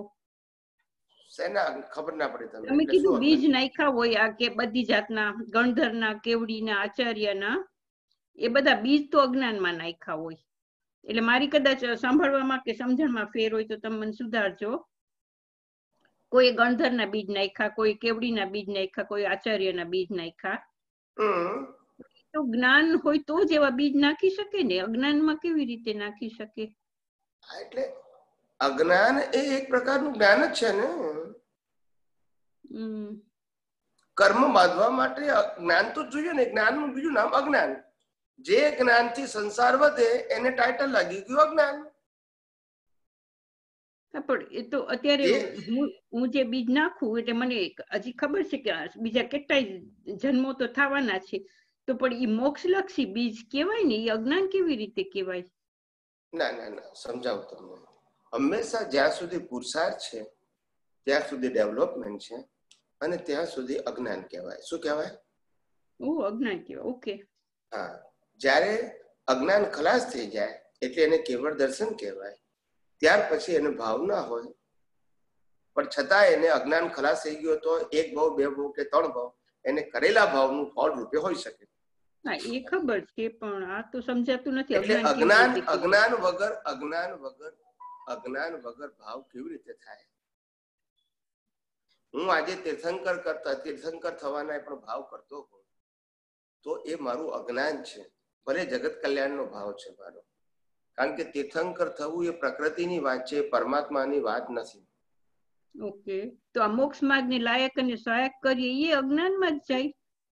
મોક્ષ માર્ગ માટે લાયક અને સહાયક કહીએ છીએ એ અજ્ઞાનના ભાવ ના કહેવાય, એ જ્ઞાનના ભાવ કહેવાય. એ મોક્ષ માર્ગ માટે આપણને સહાયક થશે, એટલે પરિણામ આવી અને ચાલ્યું જશે એને અનુરૂપ સંજોગો આપીને. પણ એ આપણું અજ્ઞાન નાશ કરવાના ભાવ છે. શું છે? Okay okay. શું એટલે તમે અમને આ જ આપો છો, બીજા ભાવ નહીં કરવાના? ઓકે, સમજણ. અજ્ઞાન આપણું મિશન છે, અજ્ઞાન નાશ કરવું એ આપણો પુરુષાર્થ છે. આપણું મિશન મન વચન કાયા કેવા હોવા જોઈએ એ આપણું મિશન નથી. આપણું મિશન મન વચન કાયા જેવાનું અજ્ઞાન છે, ફંડામેન્ટલ મિથ્યા જ્ઞાન, મિથ્યા દર્શન, મોહનીય કર્મ ને હું કેટલો નાશ કરી શકું છું એ મારો મૂળ પુરુષાર્થ છે. બાકી બધા સંજોગો મને કેવા મળે એમાં મારે નો ડિટેલિંગ, મોક્ષ માર્ગ માટે લાયક અને સહાયક પતી ગયું. બીજી કોઈ ચોઈસ ના બતાવી. એટલે એમાં ચોઈસ બતાવો એટલે તમે પછી રિલેટિવ સત્યમાં જાઓ. ધારો કે મારે સાધુ થવું છે, આવો મેં ભાવ કર્યો, બરાબર છે. પણ સાધુ થવાના જે મેં ભાવ કર્યા એની પાછળ એવું નથી કે આ સાધુ થવાના ભાવ કર્યા એટલે મોક્ષ માર્ગ માટે લાયક અને સહાયક જ હોય. સમજણ પડી. હા, સાધુ તરીકે મેં માન માટે ભાવ કર્યા હોય, સન્માન માટે ભાવ કર્યા હોય, સ્ટેટસ માટે ભાવ કર્યા હોય, મને સંસારની અવસ્થાઓથી મને ના ગમતું હોય એટલે મુક્ત રહેવાના મેં ભાવ કર્યા હોય, જેને કહે ને કે આપણે શું કહેવાય કે દુઃખ ગર્ભિત વૈરાગ્ય, દુઃખ ગર્ભિત વૈરાગ્ય, પછી સુખ ગર્ભિત વૈરાગ્ય એટલે કે મોહ ગર્ભિત વૈરાગ્ય, અને છેલ્લું આવે જ્ઞાન ગર્ભિત વૈરાગ્ય. એટલે જ્ઞાન ગર્ભિત વૈરાગ્ય ઓછા હોય, મોટે ભાગે દુઃખ ગર્ભિત અને મોહ ગર્ભિત જ હોય. હવે દીક્ષા એ કોમન વસ્તુ છે, પણ એની અંદર જે પાયો છે એ પાયામાં લક્ષણો બધાના અલગ અલગ હોય. એટલે બધાએ મોક્ષ માર્ગ માટે લાયક અને સહાયક સંજોગો ઇઝ ઇક્વલ ટુ દીક્ષા એવું ના કહેવાય, પણ ધર્મ કહેવાય. શું કહેવાય? બરાબર. ધર્મ બધા માટે કોમન કહેવાય, પણ ક્વોલિટી બધાની જુદી હોય, કારણ કે આશય જુદો. બરાબર. એવી રીતે એટલે જેટલા ભાવ કરે એ ભાવની અંદર પણ આશય ઇમ્પોર્ટન્ટ છે, એક્શન ઇમ્પોર્ટન્ટ નથી. જગતના લોકો એક્શન જુએ છે. શું જુએ છે? એક્શન. અત્યારે આધ્યાત્મિક પુરુષો આશય જુએ. આપણને લાગે કે આ રામે લાખો માણસને મારી નાખ્યા, કેટલું પાપ કર્યું. ત્યારે જ્ઞાની શું જુએ કે આ રામે લાખો લોકોને માર્યા છતાં પણ એક પણ કર્મ ના બાંધ્યું, એની જ્ઞાન દશા કેવી? આ જોવાનું છે આપણે. પેલા ક્રિયામાં જતા રહ્યા એટલે કે હવે આવી ક્રિયા કરવી જોઈએ કાં તો ના કરવી જોઈએ. પણ ભાઈ એનું જ્ઞાન કેવું? જે મન વચન કાયાથી મુક્ત રહ્યો એ જ્ઞાન જોવાનું. એનું જ્ઞાન કેવું, એનું દર્શન કેવું, આ જોવાનું છે આપણે. એટલે રિલેટિવ સત્યમાં ગયા તો આ પ્રકૃતિમાં શુભાશુભમાંથી બહાર નીકળાય નહીં. એટલે આપણે આ જે પેલા માંગતા હતા સિમંદર સ્વામીના ને બધા ભાવ, એના કરતા આ બેસ્ટ મોક્ષ માર્ગની લાયક. ભાઈ મેં શું કીધું કે સિમંદર સ્વામીને મળ્યા પછી પણ 1% જીવન મોક્ષે જાય છે. પ્રત્યેક જેને જોયા છે એની વાત હવે ખબર પડી ગઈ કે હવે આનું ઇમ્પોર્ટન્સ વધારે સમજાણું મને. જોવે છે, દર્શન કરવા મળે છે એનું પુણ્ય ફળ છે, અને દર્શન કરવાથી પણ એને પુણ્ય ફળ બંધાય છે નવું, એની ના પાડતા નથી. પણ દર્શન ઇઝ ઇક્વલ ટુ મોક્ષ, ઇટ ઇઝ નોટ કરેક્ટ એમ કહું છું. બરાબર. હા, ઓકે. તો સ્વામીજી બીજું હતું કે આપણે જયારે તમે કહો છો કે કેવળ દર્શન થાય એટલે જ્ઞાન બધું અનકવર થઈ જાય, એટલે એ ચિત્તમાં થાય? કેવળ દર્શનમાં ના થાય, કેવળ જ્ઞાનમાં થાય. કેવળ જ્ઞાનમાં. તો કેવળ દર્શનમાં કેવળ દર્શન એટલે કેવળ અજ્ઞાનનો નાશ. પણ જો કેવળ દર્શન થાય ત્યારે શું અનકવર થાય? કેવળ દર્શન થાય એટલે રોંગ બિલીફો ખલાસ થઈ જાય, રોંગ બિલીફો બધી ખલાસ થઈ જાય. એટલે કે આ જગતનું રિલેટિવ સત્યની ઇફેક્ટો બધી ખલાસ થઈ ગઈ તમને. Okay okay. રિલેટિવ સત્યથી ઇફેક્ટ જે તમને રાગદ્વેષ થતા હતા, કરતાપણું અને માલિકીપણું થતું હતું, ભોગવટા જેવું લાગતું હતું, એ બધી માન્યતાઓ તમારી ખલાસ થઈ ગઈ. ઓકે. એટલે એક લેવલમાં તમે પાસ થઈ ગયા. હવે પાસ થઈ ગયાનો બેનિફિટ શું? તો કે બીજું લેવલ કેવળ જ્ઞાન છે. હા, એ તો તમે કહ્યું કે 48 મિનિટ રહીએ તો બીજ પડી જાય. હા, હવે કેવળ જ્ઞાન થઈ ગયું એટલે પછી બધું ખુલ્લું થઈ ગયું. હવે તમારે કશું પુરુષાર્થે ના રહ્યો, અનકવરે ના રહ્યું, કશું જ નહીં, ભાવ પણ ના રહ્યો, કશું જ નહીં, બધું ખુલ્લું થઈ ગયું. હવે એક બાજુ પરિણામ મન વચન કાયાનું અને એક બાજુ તમારો સ્વભાવ. મન વચન કાયાનું પરિણામ પૂરું થઈ ગયું એટલે તમે મોક્ષે જવાના, કારણ કે તમારો સ્વભાવ જ છે, બીજો તો પુરુષાર્થ છે જ નહીં. પુરુષાર્થ હોય એનું ફળ આવે. So full કેવળ દર્શન પછી guarantees your કેવળ of course 100% guarantee 100%. જેને જૈન ધર્મમાં કીધું કે સહાયક સંકિત થાય એટલે એક વેતા હોતા સહાયક સંકિત is equal to કેવળ દર્શન. હા 12મા ગુંઠાણી બરાબર. હા તો હવે એક છેલ્લું આ પૂછું કે સ્વામીજી તમે હમણાં વિજ્ઞાન ઘનની વાત કરી હતી. વિજ્ઞાન ઘન એટલે તમે સરસ સમજાવ્યું કે ગમે ત્યાંથી, અને પેલા કહ્યું છે ગમે ત્યાંથી સ્લાઇસ કરો તો એ જ્ઞાન જ હોય, પ્રકાશ જ્ઞાન જ. તો ઇઝ ઇટ ઇક્વલ ટુ કેવળ જ્ઞાન? વિજ્ઞાન ઘન કેવળ જ્ઞાન છે, એ આત્માનો સ્વભાવ જ છે કેવળ જ્ઞાન. અચ્છા, તો આપણે ચરણ વિધિમાં બોલીએ વિજ્ઞાન સ્વરૂપ એટલે ઈ કેવળ જ્ઞાન જ છેલ્લું, વિજ્ઞાન સ્વરૂપ થયું. Okay, thank you. જય સચ્ચિદાનંદ. જય સચ્ચિદાનંદ. હિતેશભાઈ રાજકોટ, એમના પછી છે જય સચ્ચિદાનંદ યુએસ.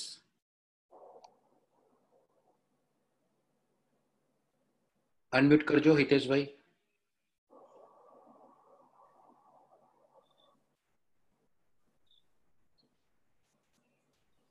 હું કરું છું? હા બરોબર, થઈ ગયું. જય સચ્ચિદાનંદ સ્વામી. જય સચ્ચિદાનંદ. જય સચ્ચિદાનંદ. આવે છે ને? પ્રશ્ન એ પૂછવાનો સ્વામીજી કે પ્રકૃતિની બધી અવસ્થામાં હું શુદ્ધાત્મા છું હાજર રાખવા માટે કયા કયા જ્ઞાનની જરૂર પડે? બૌદ્ધિક જ્ઞાનની. શું હાજર રાખવા માટે? હું શુદ્ધાત્મા છું ઈ. હું શુદ્ધ એ તો લક્ષ્ય જ રાખવાનું છે ને, બીજું શું હાજર રાખવાનું છે? કશું જ નહીં. એટલે ટૂંકમાં જે માણસ શુદ્ધાત્મા છું, હું શુદ્ધાત્મા છું, એમાં 3 વસ્તુ કીધી છે. હું ચેતન છું, હું અવિનાશી છું અને તમામ પ્રકારની અનંત શક્તિઓ વાળો છું. આવું હું શુદ્ધાત્મા છું બોલું ત્યારે આવું દર્શનમાં આપણે હોવું જોઈએ કે આ 3 વસ્તુ ઇન્ક્લુડ છે અંદર. એટલે મારું પૂછવાનું એ છે કે જેને અક્ષર જ્ઞાન નથી, અક્ષર જ્ઞાન હાવ, ઈ માણસ આને સમજી શકે કે નહીં? સમજી શકે ને. એટલે મારો પ્રશ્ન પૂછવાનો આ છે. આ તો અક્ષર જ્ઞાન ને લેવા દેવા શું છે? એટલે હું તમને હવે પૂછવા એ માંગુ છું કે છેલ્લા જન્મમાં શું થાય એ અત્યારે જાણવાનું જરૂરી ખરું? ના, કઈ જરૂર નથી. અત્યારે મને કઈ ઉપયોગી થાય જાણવું હોય તો મને? ના, છેલ્લા અવતારમાં શું થાય એ જાણવાની જરૂર નથી, પણ છેલ્લી દશા કેવી હોય જ્ઞાન દર્શન કરીને એ જાણી લેવી. પણ સ્વામીજી, જેથી આપણને ખબર પડે કે આપણે ક્યાં સુધી પહોંચવાનું છે અને અત્યારે ક્યાં ઘડી આપણે ઉભા છીએ. પણ એ તો સ્વામીજી અનુભવ થાય એટલે તમને ઓટોમેટિક એનો અનુભવ દશાનો થવાનો જ છે. એ દશા કેવી હોય એ જાણીને તમે એનું કોઈ ઇમેજિનેશન ના કરી શકો ને કે મારી આવી હશે એમ. ના, એવું નહીં. આજે 5 વર્ષનો છોકરો એમ કે છે મારે ડોક્ટર થવું છે, તો એ એનું ગોલ છે ને.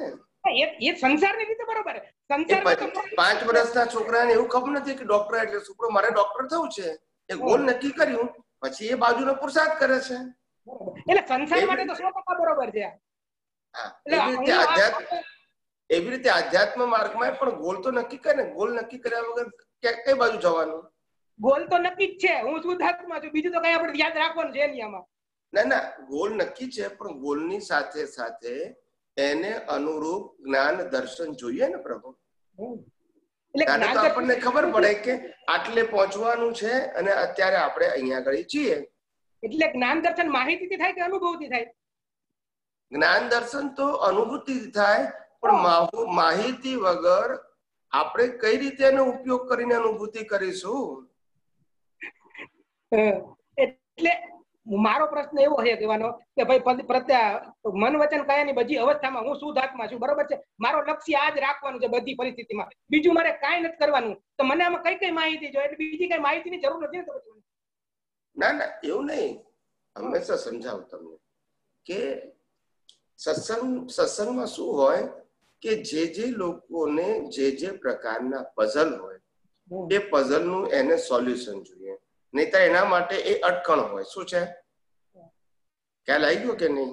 આપણે કોઈને આપણે એમ કહીએ કે ભાઈ તમે જ્ઞાનની વાત કરો છો, હું શુદ્ધાત્મા છું કહું છો, તે પણ વાતચીત છે, આ જગત વ્યવસ્થિત છે તે મને સમજાઈ ગયું છે, પણ મારે હસબન્ડ ને વાઈફ ને ઝઘડો છો એનો સંભાવ્ય નિકાલ થતો નથી, એનું શું? એમ નહીં, પણ પ્રશ્ન પૂછે કે ના પૂછે? તો શુદ્ધાત્મા છું એ ખબર છે કે નહીં? વ્યવસ્થિત છે ખબર છે કે નહીં? છતાં કેમ એની અટકણ છે ને. એટલે મેં ભૂતકાળમાં કીધું છે કે જેને જેવો રોગ હોય એની દવા તો જોઈએ કે નહીં? એ રોગની દવા છે. પણ સ્વામીજી આમાં આવું છે, દવા જ ખવાઈ જાય છે, રોગ મટતો નથી એવું થાય પછી. ના, જેને રોગ છે એના માટેની દવા છે. જે રોગ ના હોય દવાની જરૂર ક્યાં છે? મને તો સ્વામીજી એવું એક દ્રષ્ટાંત એવું વિચારવું છે કે કોઈ માણસને 60 વર્ષે એમ ખબર પડી કે આ છોકરો મારો નથી, બદલી ગયો દવાખાનામાં, હવે એને સમજવા માટે મારે કોઈ જ્ઞાનની જરૂર છે? ના, આ તો પતી ગયું કામ. બરાબર છે, બરાબર છે. એટલે પણ દરેકના પઝલ જુદા હોય, દરેકના પઝલ જુદા હોય, એટલે એનું સોલ્યુશન જુદું જોઈએ એમ. એટલે મારો કહેવાનો મતલબ એ છે, સંસારમાં તો આપણે માહિતી બધી જરૂરી જ છે, કારણ કે એના વગર સંસાર હાલે નહીં. કારણ કે જેટલી માહિતી આવે એટલા તમે સંસારમાં આગળ જઈ શકો, બાકી માહિતી વગર તમે સંસારમાં જઈ જ ના આગો. હવે ઈ જ સિસ્ટમ આપણે આમાં જ હાલે, આમાં ઈ જ હાલે સિસ્ટમ માહિતીની.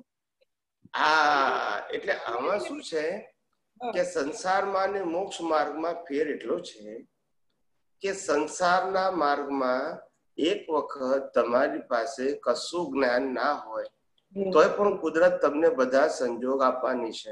હા, એ તો તમારે જે રીતના કર્મ છે એ પ્રમાણે સંજોગ આપવાની બધી પ્રકાર. હા, એટલે કોઈ વ્યક્તિ એમ કે કરોડપતિ કેમ થવું એ મારી પાસે જ્ઞાન નથી, તો પણ લોટરીની ટિકિટ લાગીને અબજોપતિ થઈ શકે, એમાં એને કરોડપતિ કેમ આવે એવું ના જાણતો હોય તોય આવે, કારણ કે પરિણામ છે. ઈ કરોડપતિને જોઈને ભાવ કરી કે મારે કરોડપતિ થવું, પતી ગયું કામ. હા, એટલે કહેવાનો મતલબ કે મન વચન કાયામાં જાગૃતિ એકવાર ના રાખીએ તો પરિણામ તો આવવાનું જ છે. બરોબર છે. અહીંયા પ્રશ્ન એ છે કે મારે પુરુષાર્થ તરફ આગળ વધવું છે, એટલે મારે પુરુષાર્થ કઈ રીતે કરવો અથવા પુરુષાર્થમાં કઈ રીતે મારે આગળ વધવું એ માટે એને આ જ્ઞાનની જરૂર પડે. કારણ કે અહીંયા પુરુષાર્થ શબ્દ છે, મન વચન કાયા તો પરિણામ છે, એમાં નહીં જ્ઞાન હોય તો વાંધો નહીં આવે. એક જ જગ્યાએ કામ કરવાનું છે, બાકી તો ક્યાંય કામ કરવાનું છે નહીં. હા, બીજું તો ક્યાંય કામ કરવાનું છે નહીં, અને એ સ્થૂળ તો સૂક્ષ્મ રીતે કરવાનું છે. એટલે જે માણસ પાસે અક્ષર જ્ઞાન પણ ના હોય, મારો કહેવાનો પરબત ઈ છે, એ અક્ષર જ્ઞાન પણ ના હોય, એ જન્મી અને મોટા થાય અને પરણે, અને પરણ્યા પછી આખા જીવનમાં ઘરનું કામ જ કરે અને ઘર નભાવે, બધા છોકરાઓ બોકરાઓ બધાને ખવડાવે પીવડાવે મોટા કરે, બીજું અક્ષર જ્ઞાન નથી, તોય 100 વર્ષ પૂરા થઈ જાય ને એવું. એટલે એને જરૂર નથી અને એને સંજોગ આવ્યા લાયા છે. એટલે ત્યાં આગળ પરિણામ વાળા ભાગની અંદર તો તમારે જે વસ્તુનું પરિણામ લાયા છો તે પ્રમાણે તમને કુદરત સંજોગ ભેગા કરી આપશે, ભણેલો હોય, અભણ હોય કે ગમે તે હોય. પણ આધ્યાત્મ માર્ગમાં જયારે પુરુષાર્થની વાત આવે ત્યારે પુરુષાર્થની અંદર તમારે આગળ વધવા માટે જ્યાં જ્યાં સમજણની જરૂર છે તે આપણે પૂછવું પડે. પુરુષાર્થમાં તો એક જ તમે કહી દીધું છે કે ભાઈ મોક્ષ માર્ગ માટે લાયક અને સહાયક સંજોગો બસ, બીજો મારે પુરુષાર્થ તો કરવાનો છે નહીં કાંઈ એમાં. બરાબર છે, પુરુષાર્થ બીજો ના હોય પણ અટકણ હોય ને, મેં અટકણ કીધું એ અટકણ બુદ્ધિ ના હિસાબે છે. હા, પણ એને એટલે તો કીધું કે અટકણ એને રોગ કહેવાય, એની દવા જોઈએ કે નહીં. એવું કામ છે. આજે તમે કોઈ જ્યોતિષ પાસે ગયા દાખલા તરીકે, અને જ્યોતિષે કીધું તમને આ ગ્રહ નડે છે અને આ ગ્રહ નડે છે, માટે જો તમે આ ગ્રહની પૂજા નહીં કરાવો, જાપ બાપ નહીં કરાવો તો તમને 6 મહિનામાં ભયંકર મુશ્કેલી આવશે, આવું તમને જ્યોતિષે કહી દીધું. અને તમે પછી મારી પાસે આવ્યા કે સ્વામીજી આ જ્યોતિષે આવું કીધું છે કે ભાઈ આ તને ગ્રહ નડે છે અને 6 મહિનામાં જો ઉકેલ નહીં આવે તો તારી આવી ખરાબ પરિસ્થિતિ આવશે, એવું તમે મને પ્રશ્ન પૂછો. પેલા જ્યોતિષને પૂછો, જ્યોતિષ આવું કીધું, ગભરાઈ ગયા એટલે તમે મારી પાસે આવ્યા. એટલે પછી હું કહું કે તમે જ્યોતિષ પાસે નહીં જાઓ તો જ્યોતિષને મુશ્કેલી આવશે, કારણ કે પૈસા નહીં મળે. બરોબર. પણ તમને મુશ્કેલી તો તમારા હિસાબની બહાર આવવાની નથી. આવવાની નથી. બરોબર છે. ગ્રહો આપવાના નથી, તમારો હિસાબ તમને કર્મના હિસાબ તમને એ આપશે. ગ્રહ નથી આપવાના. લેવું કામ છે ને એટલે હું તમને આવું કહું એટલે તમને સમાધાન થઈ જાય. બરોબર વાત સમજાય? એટલે રોગની તો દવા જોઈએ ને, રોગની દવા જોઈએ કે ના જોઈએ? પણ સ્વામીજી આ તમે આ મેડિકલ આ તમે આ દવા એક જાતની એવી આપી છે ને કે આમાં કોઈ રહેતા નથી કોઈ જાતના, પણ હવે આપણને અંદર જે ઉભા કરી છે ને એટલે થાય છે, બાકી એમાં કોઈ જાતનું કઈ છે જ નહીં બીમારી કોઈ જાતની. ઉભા કરતા જ નથી, લઈને આયા છે તે જ છે. લઈને આયા છે. ઈ એટલું બધું આગળ એટલું બધું એનું અવરોધ થઈ જાય છે ને કે એની કોઈ સીમા નથી, એવું થઈ છે. લઈને આવ્યા છે. બરાબર છે, બરાબર. બાકી એકદમ સહેલું છે, કાંઈ કરવાની જરૂર નથી. અભણ માણે સમજે કે બરોબર છે ભાઈ, આ અલગ છે ને હું અલગ છું, પતી ગયું કામ. બરાબર છે, બરાબર. એટલે મને એવું શું છે કે કારણ વગરનું આ બુદ્ધિના હિસાબે છે ને ખોટા માણસ જાજુ જાણીને જાજા હલવાય, પછી એવું થાય કારણ વગરનું. પ્રકૃતિને જોવીને જાણવી એ જ આપણી લાઈવ સિરિયલ. મારું હિસાબ ડિસ્ચાર્જ જ છે આ. જય સચ્ચિદાનંદ. જય સચ્ચિદાનંદ. જય સચ્ચિદાનંદ. જય સચ્ચિદાનંદ યુએસ. એમના પછી છે અનિતા જૈન.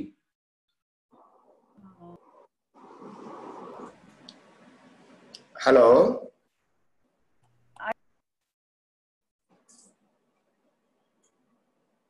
હેલો. ઓકે. જય સચ્ચિદાનંદ સ્વામીજી. જય સચ્ચિદાનંદ. મારો પ્રશ્ન એ છે કે અત્યારે આપણા મહાત્માઓને કયા ગુઠાણામાં છીએ અમે લોકો? એ તો બધાના અલગ અલગ હોય ને. ના પણ આશરે કયું ગુઠાણું હોય અમારે? એ ચોથું, પાંચમું, છઠ્ઠું, ચોથું, પાંચમું, છઠ્ઠું હોય. એ 3 ગુઠાણામાં જ હોય. અચ્છા. બીજું એ કે ત્રિમંત્ર, નવકલમ, ચરણવિધિ આપણે જે કંઈ કરીએ છીએ એ બધા સાધનો છે. એને આત્મા અને પ્રતિષ્ઠિત આત્મા સાથે કોઈ ચાર્જ પ્રતિષ્ઠિત આત્મા સાથે કોઈ લેવા દેવા નથી. બરાબર? તો જે અમે આ રોજ આપણા યુટ્યુબમાં સત્સંગ સાંભળીએ છીએ, આપની વાણીઓનું જે કંઈ ગ્રહણ કરીએ છીએ, તો એ તેમાં જાય. કશું નહીં. એ તો આ આપણું સાંભળો છો એ વખતે તમને જાગૃતિ રહે છે, એ ધર્મ ધ્યાન કહેવાય. અને જ્યારે પછી તમે એનો ઉપયોગ કરો છો અને છૂટારો છો ત્યારે એને શુક્લ ધ્યાન કહેવાય. એને શુક્લ ધ્યાન. અત્યારે જે આપણે ધર્મ ધ્યાન કહેવાય. ધર્મ ધ્યાન સાંભળીએ છીએ તમારી સાથે વાતોચીતો કરીને અત્યારે, તો એ ધર્મ ધ્યાનમાં જાય. ધર્મ ધ્યાન એટલે કે તમને સાચી સમજણ ને સાચી દ્રષ્ટિ મળે છે. એનો ઉપયોગ કરીને જ્યારે તમે મન વચન કાયાથી છૂટારો તો એને શુક્લ ધ્યાન કહેવાય. અચ્છા, ઓકે. અને અત્યારે તમારી જાગૃતિ સાંભળવું છે, સમજવું છે, સમજાય છે ને, અને પોતાના પ્રશ્નોનું સમાધાન મેળવવું છે, અને ગ્રહણ પણ કરવું છે. બરાબર? બરાબર છે. ઓકે. બીજો એ પ્રશ્ન હતો કે આ જન્મમાં હ્યુમિનિટી ના કર્મો બાંધ્યા અને ડેવલપમેન્ટ ઊંચું હોય આપણું, તો નેક્સ્ટ અવતાર મનુષ્યનો આવે કે પછી બીજી યોનિમાં જવું જ પડે? ના ના, એવું કઈ જરૂર નથી. નેક્સ્ટ ટાઈમ મનુષ્ય ભાવ આવી શકે. રાઈટ ને? આવે. અચ્છા. કેટલાય અવતારો મનુષ્ય ભાવમાં કન્ટિન્યુઅસ આવે, કોઈ જરૂર નથી. એટલે બીજી યોનિમાં જવું જ પડે એવું નથી? ના ના ના ના, એવું નથી. આપણા ભાવ ઉપર આધાર રાખે છે. એવું નથી કે જવું પડે, કમ્પલસરી નથી કશું. આપણા કર્મ ઉપર આધાર છે, પણ કુદરતનો કાનૂન નથી કે તમારે મનુષ્ય ભાવ પછી તમારે બીજું યોનિમાં જવું જ પડે, એવો કુદરતનો કાનૂન નથી. તમે કર્મ બાંધો ને જવું પડે એ તમારા ઉપર ડિપેન્ડ છે. અચ્છા. ને મને એમ કે કોઈ બી કર્મ બંધાયું હોય તો આપણે બીજી યોનિમાં ગયા પછી જ મનુષ્ય. ના. યોની આપણા કર્મ નક્કી કરે. અચ્છા. કુદરત તો કર્મ પ્રમાણે ફળ આપે, યોની નક્કી ના કરે. કુદરત આપણને ફળ આપે. ફળ આપતી વખતે નક્કી કરે કે એના કર્મના પર્સન્ટેજ કેવા છે. માનવીય હોય તો મનુષ્ય ભાવ આપે, પાશવીના પર્સન્ટેજ વધારે હોય તો પશુ યોની આપે, રાક્ષસીના પર્સન્ટેજ વધારે હોય તો નરગતિ આપે, અને ડિવાઇન કર્મ હોય તો દેવલોક આપે. હોય એટલે પર્સન્ટેજ વાઇઝ યોનિમાં જવું રાઈટ. એ કુદરત આપણી એક્ઝામ ઉપર નક્કી કરે છે. કુદરત કશું ડાયરેક્ટ કશું નથી આપતી આપણને, આપણી એક્ઝામ પ્રમાણે રિઝલ્ટ આપે છે. Okay okay. ઓલરાઈટ. અત્યારે આપણે અટકન વિશે વાત કરી, તો એ અટકન કે શું છે અને અટકન કોને કહેવાય? અટકણ એટલે શું કે પોતાની સમજણ જ્યાં અટકી ગઈ હોય એને અટકણ કહેવાય. ઓ, સમજણ અટકી ગઈ હોય. હા, કોઈને એવું લાગતું હોય, દાખલા આપું છું ખાલી, કોઈને એમ લાગતું હોય કે આ જ્ઞાન વિધિ વગર તો આપણને જ્ઞાન થાય જ નહીં. બરાબર. આવી અટકણ લઈને આવ્યો હોય અને લઈને આવ્યો હોય એટલે આ અવતારમાં ઉદય કર્મને આધીન એ અટકણ ખુલ્લી થાય. ખુલ્લી થાય એટલે પછી એને ખબર પડે કે ના ના, જ્ઞાન વિધિ વગર તો કોઈને જ્ઞાન મળે જ નહીં અને મોક્ષે પણ ના જઈ શકે. હવે આ અટકણ છે. હવે આ અટકણને આધારે આ બિલીફ તો એને જ્યાં જ્યાં જ્ઞાન વિધિને આધારે જ મોક્ષ છે ત્યાં તો એની અટકણ ના કહેવાય. સમજાય છે? જ્યાં જ્યાં જ્ઞાન વિધિને આધારે જ મોક્ષ છે એવી જે વાતો કરે છે ત્યાં તો એની અટકણ ના કહેવાય ને ત્યાં એક જ લેવલની વાત કહેવાય. શું કહેવાય? Okay okay. પણ અટકણ ક્યારે ખબર પડે એને કે જ્ઞાન વિધિ એ આપનાર અને લેનારનો ઉદય કર્મ છે. દ્રષ્ટિ બદલાવી જોઈએ, રીત ગમે તે હોય, એ સમજે ત્યારે એને ખબર પડે કે ઓ આ તો મારી અટકણ છે. પછી આપણે પેલી ભાષા બદલાઈ જાય, પછી કદાચ ભાષા આજે ના બદલાય તો સમજણ બદલાઈ જાય. ઓહો, જ્ઞાન વિધિ થી જ મોક્ષ છે એ મારી ભ્રાંતિ હતી. હવે સમજાયું કે દ્રષ્ટિ બદલાવી જોઈએ, રીત ગમે તેવી હોય. એટલે અટકણ દૂર થઈ. હવે શું થઈ ગઈ? ઓકે ઓકે, હવે ખ્યાલ. નહીતર કોઈ પણ વ્યક્તિ મળે તો શું કે, ઓ તમે જ્ઞાન લીધું છે, પેલું કઈ નથી લીધું. ના ના, તો તમારો મોક્ષ માર્ગ શરૂ થાય જ ને. અત્યાર સુધી એ સમજણ હતી એટલે એ આપણી અટકણ કહેવાય એમ. અત્યારે તમે બોલ્યા એ ઉદય કર્મ છે, પણ બોલવાની સાથે જે તમારી સમજણ પણ એ છે ને, સમજણ એ અટકણ છે, બોલો એ ઉદય કર્મ છે. બરાબર. અત્યાર સુધી સમજણ બદલાવવી જોઈએ. શું બદલાવવું જોઈએ આપણે? સમજણ બદલાવવી. દ્રષ્ટિ. કવિરાજશ્રીએ પદમાં લખ્યું છે, સમજણ ભૂલ વગરની થશે, તેથી તારો મોક્ષ થશે. તેથી તારો મોક્ષ થશે. સમજણ ભૂલ વગરની થશે. બરાબર.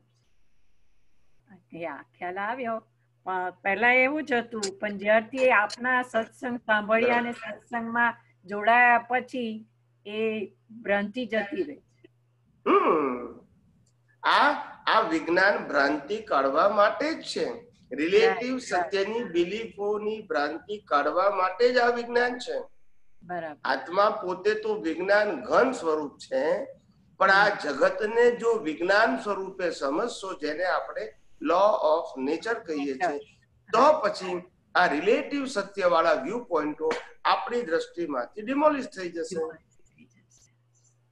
બરાબર છે. રાઈટ. પણ જ્યાં સુધી સનાતન સત્ય આ જગતનું નહીં જાણીએ ત્યાં સુધી આ રિલેટિવ સત્ય જ આપણને સનાતન સત્ય લાગશે. એનું બીજું નામ અજ્ઞાન. બરાબર. ખ્યાલ આવી ગયો. જય સચ્ચિદાનંદ સ્વામીજી. જગતના લોકોને શું લાગે કે હું રામને નથી માનતો, કૃષ્ણ નથી માનતો, મહાવીરને નથી માનતો, ધાર્મિક ક્રિયા નથી કરતો, મંદિરમાં નથી જતો, તપ જપ નથી કરતો, એ મારું અજ્ઞાન છે. ત્યારે જ્ઞાની કે છે આ અજ્ઞાન નથી, તું આ જગતનું સનાતન સત્ય નથી જાણતો, એ અજ્ઞાન છે. બરાબર છે. Okay okay. જય સચ્ચિદાનંદ. जय सच्चिदानंद। मैं अबू धाबी से अनीता स्वामी जी। जी, मुझे ज्ञायक स्वभाव के बारे में जानना है स्वामी जी। उपयोग की सहजता ही क्या ज्ञायक स्वभाव होता है, ये मुझे जानना है। ज्ञायक का मतलब क्या होता है? ज्ञायक शब्द वो ज्ञाता दृष्टा पुरुषार्थ के लिए जुड़ा हुआ है। जो प्रतिष्ठित आत्मा, मूल आत्मा जो है वो तो स्वभाव में है, इसको ज्ञायक नहीं बोलते हैं। प्रतिष्ठित आत्मा को जो ज्ञान दर्शन है इसको ज्ञायक बोलते हैं। तो वो ज्ञायक प्रतिष्ठित आत्मा जब पुरुषार्थ करता है तो उनके दृष्टि में होना चाहिए कि मैं मन वचन काया से मुक्त ऐसा शुद्धात्मा हूँ, ये मेरा ज्ञान है और मन वचन काया की अवस्था मात्र कुदरती रचना है, ये मेरा दर्शन है। और ये ज्ञान दर्शन दोनों प्रतिष्ठित आत्मा को हाजिर रहता है अवस्था में, इसको ज्ञायक स्वभाव बोलते हैं, जिससे राग द्वेष नहीं होते। यही वितराग दशा प्राप्त करने का साधन है। समझ में आया? स्वामी जी, जब हम अवस्था के रूप में देखते हैं तब हम उसको ज्ञाता दृष्टा बोलते हैं, और जब वही उपयोग हमारा सहज हो जाता है तब हम उसको ज्ञायक स्वभाव बोलते हैं। क्या उपयोग की सहजता होती है उसमें? बताओ बताओ बताओ। ज्ञाता दृष्टा देखना और जानना, ये प्रतिष्ठित आत्मा का विनाशी अवस्थाओं को, मन वचन काया की विनाशी अवस्थाओं को देखना और जानना, ये लायु प्रतिष्ठित आत्मा का स्वभाव है। मगर वो स्वभाव में दो प्रकार का एंगल है, एक रिलेटिव सत्य को देखना जानना और एक सनातन सत्य को देखना जानना। जहां तक आप रिलेटिव सत्य के रूप में अवस्थाओं को देखेंगे और जानेंगे, वहां तक राग द्वेष होगा, कर्तापन और मालिकीपन रहेगी और नए कर्म चार्ज होते ही रहेंगे।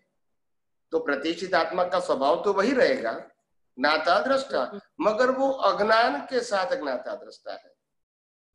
अभी वही प्रतिष्ठित आत्मा को जब ये विज्ञान समझ में आता है तब भी उनको ज्ञाता दृष्टा पद है, मगर वो ज्ञाता दृष्टा पद में सनातन सत्य की दृष्टि है कि मैं शुद्धात्मा हूँ, वो भी सनातन सत्य है। और मन वचन काया की अवस्था मात्र कुदरती रचना है, वो भी सनातन सत्य है। तो जब सनातन सत्य का ज्ञान और दर्शन जो होता है दृष्टि में, उस समय वितरागता रहती है, उस समय नए कर्म संसार के लिए लायक और सहायक चार्ज नहीं होते हैं।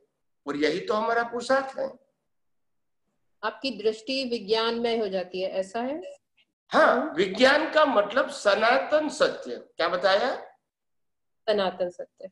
सनातन का मतलब it is a ultimate truth, there is not end, इससे बियॉन्ड कुछ नहीं है। और अभी जो आम लोग हैं उनके पास रिलेटिव ट्रूथ है, वो रिलेटिव ट्रूथ ही राग द्वेष करवाता है। उनमें भी ज्ञान दर्शन है, मगर वो रिलेटिव व्यू पॉइंट वाला ज्ञान दर्शन है, जो संसार को चलाने में, संसार को बढ़ाने में वो हेल्प करता है। मगर जब आपको संसार को समाप्त करना है, जन्म मरण को समाप्त करना है, राग द्वेष को समाप्त करना है, अज्ञानता को समाप्त करना है, तो आपकी दृष्टि को ज्ञान और दर्शन दोनों सनातन सत्य वाला चाहिए। उसके बिना आप अज्ञान खत्म नहीं कर सकते हैं, राग द्वेष खत्म नहीं कर सकते हैं, और मोक्ष मार्ग के लिए लायक और सहायक संजोगों की प्राप्ति नहीं कर सकते हैं। संसार के लिए लायक और सहायक हो सकती है रिलेटिव सत्य में। तो टाइटल तो एक ही है, मगर टाइटल का मीनिंग अलग है, क्योंकि जैसी दृष्टि वैसी सृष्टि। अज्ञानी को भी ज्ञान दर्शन होता है, मगर वो रिलेटिव सत्य का होता है, और ज्ञानी को भी ज्ञान दर्शन है, मगर वो सनातन सत्य का है। इतना ही डिफरेंस है। और जैसा मेरा ज्ञान दर्शन है वही मेरा उपयोग बन गया। करेक्ट जी। जी, समझ में आया ना? समझ में आ गया, समझ में आ गया। ओके, जैसे और कोई प्रश्न करना है? हाँ, एक प्रश्न है स्वामी जी, वो रिलेटेड नहीं है, थोड़ा डिफरेंट है। कोई बात नहीं। ये जो हमारे कंट्रीज में बहुत योगी होते हैं, ये जैसे सदगुरु भी हैं, तो उन लोगों वो बताते हैं जो भी समाधि के बाद जब वो उनको जो एक्सपीरियंस होता है उसमें वो कहते हैं कि सारे संसार में एक ही कॉन्शियसनेस, एक ही चेतना का प्रवाह है और हम सब उसके पार्ट ही है, बहुत छोटे से पार्ट है हम उसके, और सारे संसार में एक ही प्रवाह है। तो वो क्या कहना चाहते हैं, मुझे थोड़ी उत्सुकता थी जानने की। ये जो वेदांत और जैनिज्म, ये दोनों में फंडामेंटल ये डिफरेंस है। हालांकि मूल पुरुष ने तो ऐसा नहीं कहा था, मगर मूल पुरुष की परंपरा में जो एक्सप्लेनेशन हुआ, बस वहां से मिस्टेक हो गया। मिस्टेक हो गया, बाद में वो परंपरा चलती रहेगी, तो दोनों ब्रांचेस फिर अलग हो गए। आप समझे ना? दोनों का गोल एक ही है, मगर दोनों का जो बताने का जो तरीका है उसमें शब्द अलग हो गए तो शब्द का मीनिंग भी अलग हो गया और तभी से डिफरेंसेस हो गया, डिफरेंसेस जैन और वेदांत दोनों में। तो वेदांत में क्या कहेंगे कि आत्मा या आत्मा को बोलते हैं परम शक्ति या परम तत्व बोलते हैं। तो ये परम तत्व बोले, परमात्मा बोले, तो उसमें हमको लीन होना है। क्या बताता है? We are part of the God, ऐसा वेदांत में बताते हैं। और जैनिज्म में बतावे you are the individual God but nature of the all God are the same. You understand? हम लोग यही फॉलो करते हैं। एक ही स्वभाव के हैं हम, एक ही स्वभाव के एज अ सोल। तो ये जैनिज्म कहता है और वेदांत कहता है हम मूल परमात्मा के अंश है। क्या बताया? मूल परमात्मा के। तो अगर अंश बताओगे तो मीन्स आप सर्वस्व नहीं है। You understand my? I understand, yes. हालांकि हम खुद इंडिविजुअली हम संपूर्ण है। अगर हमने संपूर्णता का अनुभव कर लिया है तो individually we are not part of the any God और परमात्मा। तो अभी भी उनको संपूर्ण ज्ञान नहीं हुआ है, स्वामी जी ऐसा बोलेंगे? हम उसमें नहीं जाएंगे, वो रिलेटिव सत्य, by relative view point they all are right. Okay. किसी को गलत कहना, टीकात्मक बोलना ठीक नहीं है। हम ये कहेंगे कि as a view point they all are correct. But ultimate truth है कि सभी आत्मा स्वतंत्र है। सवाल ही नहीं ना। जब see we all are try to realize the freedom from all kind of bondages and all kind of ignorance. That's the goal of my life. फिर आप कहोगे कि मैं किसी का अंश हूँ तो फ्रीडम रहेगा कहाँ से? अब समझ में आ गया स्वामी जी। जब मेरे को फ्रीडम की अनुभूति करनी है तो मैं किसी का अंश होगा, तो भी मैं तो बंधन में आ गया। यहाँ से मुक्ति पाके वहां चला गया तो वहां भी कोई कंट्रोलर तो है मेरा। I am not individual, I am a part of the God और परमात्मा।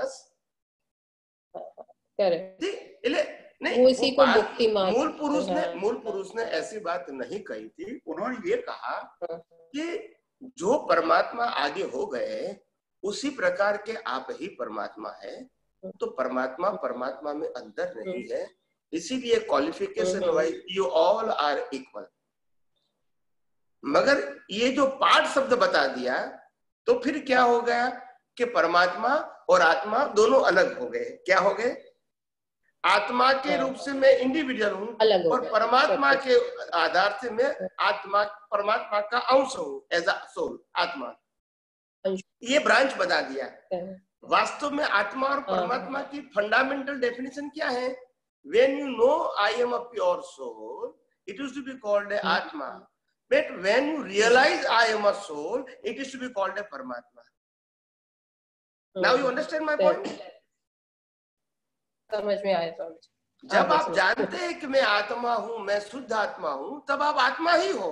मगर वो दृष्टि के रूप से आप आत्मा हो। अभी आपने आत्मा का अनुभव नहीं किया है। You have only vision, right vision. मगर जिस दिन आपने आत्मा का अनुभव किया वही तो परमात्मा है, which is full powers of chetan. जिसको चेतन कहेंगे, जिसको कहेंगे कि शाश्वत कहेंगे, जिसको अनंत शक्ति वाला कहेंगे, आप समझे ना? वो आपने अनुभव कर लिया, means at that time you are परमात्मा। Nobody is bigger than you. पूरा समझ में आ गया स्वामी जी, क्लियर हो गया। ओके। जय सच्चिदानंद, जय सच्चिदानंद। यस, नेक्स्ट कौन છે? નૈનાબેન। જય સચ્ચિદાનંદ સ્વામીજી। જય સચ્ચિદાનંદ।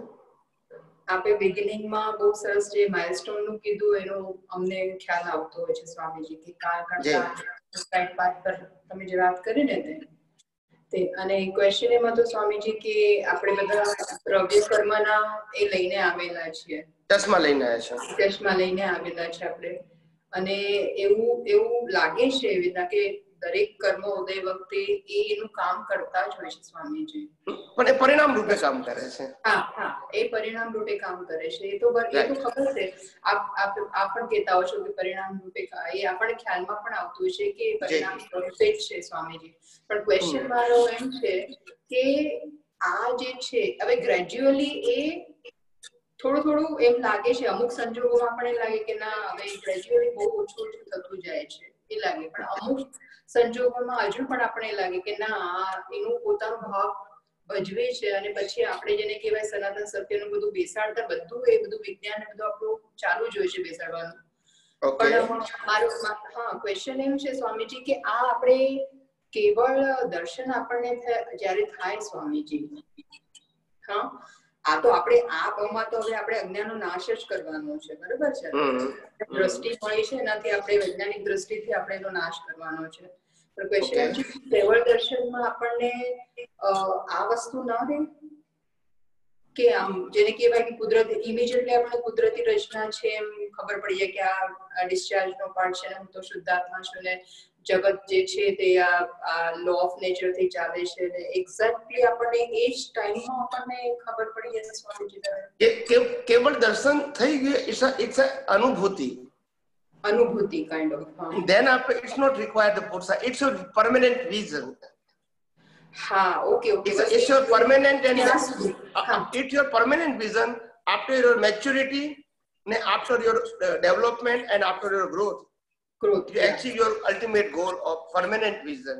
Right now you are doing the practice. So soon as we reach that keval darshan, એના પછી આપણે આ પ્રોસેસ રહેશે જ નહીં. ના પછી there is no pursat at all. There is no pursat at all. No pursat at all. બરાબર. અને મીન્સ આનાથી વધારે આપણે વિજ્ઞાન તો આપણે સ્વામીજી બેસાડતા જ હોય છે, જે સનાતન સત્યનું જે છે કેવી રીતના જગત ચાલે છે, હું કોણ છું, એ બધું તો આપણે દરેક સંજોગોમાં અને દરેક અવસ્થામાં આપણે બેસાડતા હોય છે.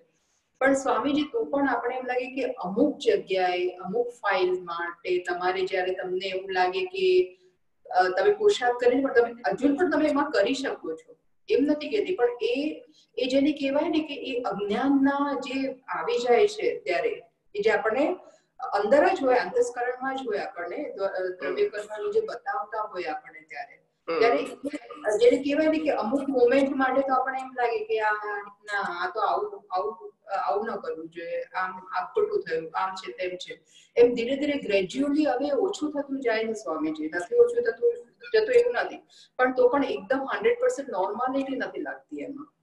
એ સમજાવું તમને. એ છે ને આપણે ઓપિનિયન લઈને આવ્યા છીએ. અચ્છા. એટલે સંજોગોમાં એ ઓપિનિયન ઉકલે છે.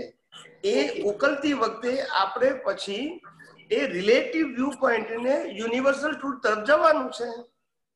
એ તો થાય છે સ્વામીજી, પણ આ હજુ પણ અંદર ચાલે છે એમ કહેવાનું. તો એ તો પરિણામ છે ને, એ પરિણામનો તો ભોગવટો આવે. કે પરિણામ સ્વરૂપનું તો આવીને આજે એક સિમ્પલ દાખલો આપો કે તમને હું કોણ છું એ પણ સારી રીતે સમજાઈ ગયું છે, અને આ દુનિયા કઈ રીતે ચાલે છે એ પણ સારી રીતે સમજાઈ ગયું છે. 100% અનુભવમાં નથી આવ્યું પણ સમજાઈ ગયું છે ખરું. સમજાઈ ગયું છે.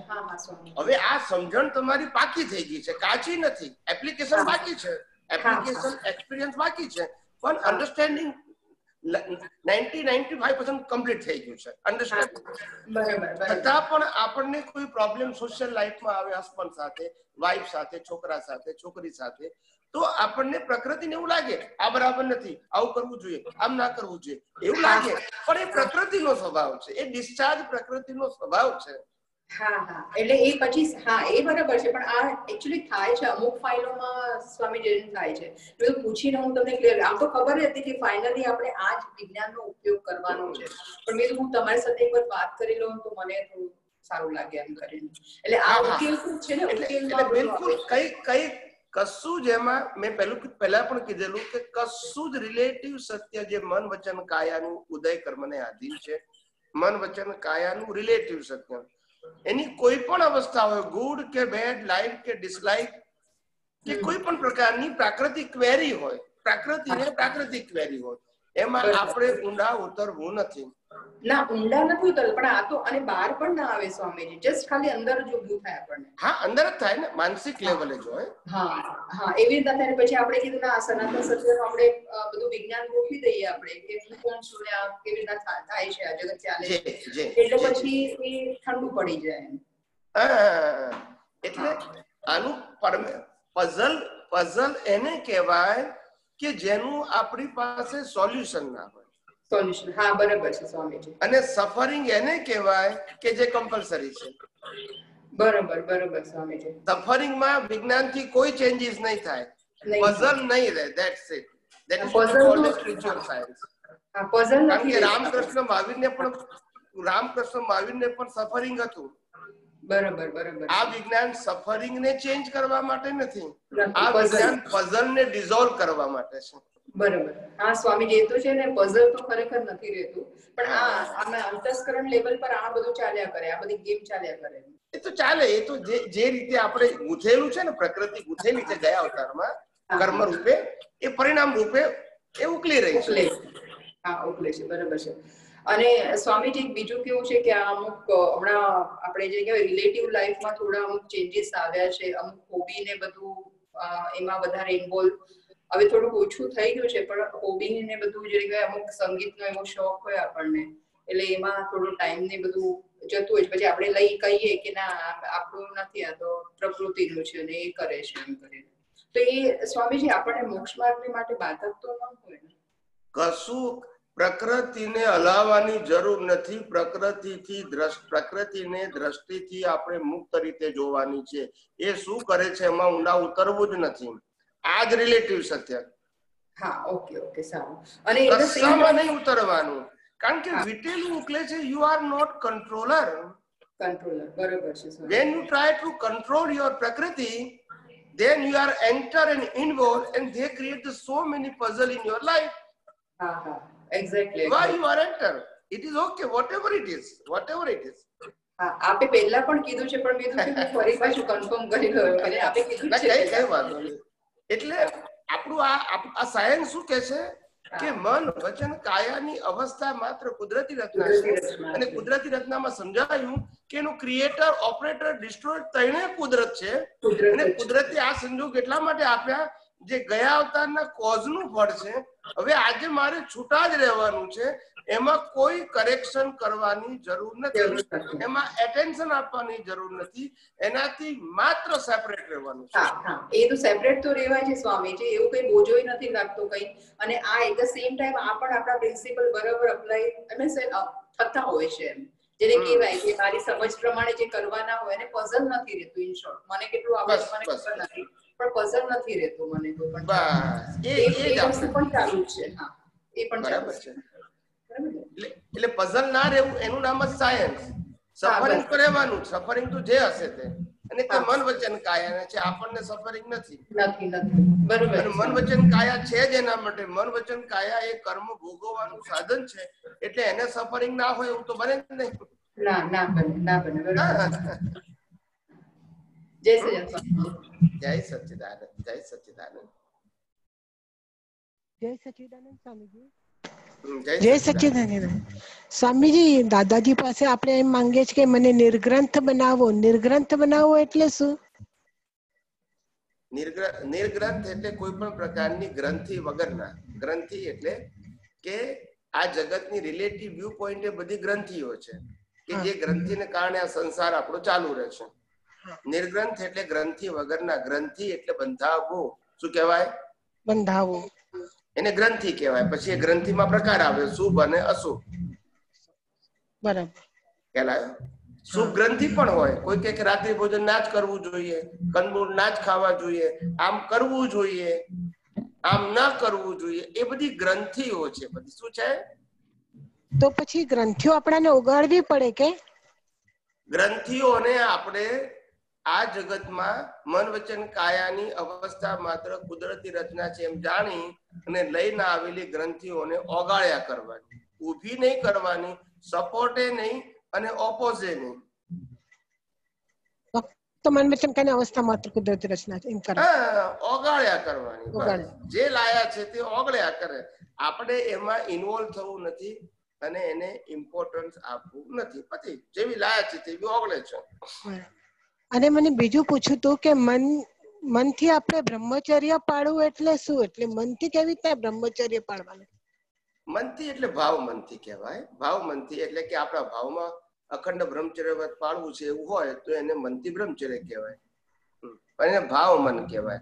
બાકી આ સ્થૂળ મન છે એ તો ઉદય કર્મને આધીન છે. એને બ્રહ્મચર્ય લાયા હોય તો આવે ખરા, ના લાયા હોય તો વિચાર ના ઊંધાય આવે, બધું થાય. મન વચન કાયામાં બ્રહ્મચર્ય એ રિલેટિવ સત્ય છે, એ પ્રાકૃતિક છે અને ઉદય કર્મને આધીન છે. અને ભાવનું બ્રહ્મચર્ય છે એ આપણો પુરુષાર્થ છે. જેને બ્રહ્મચર્ય પાળવું હોય એના માટે ભાવ બ્રહ્મચર્ય એ પુરુષાર્થ કહેવાય.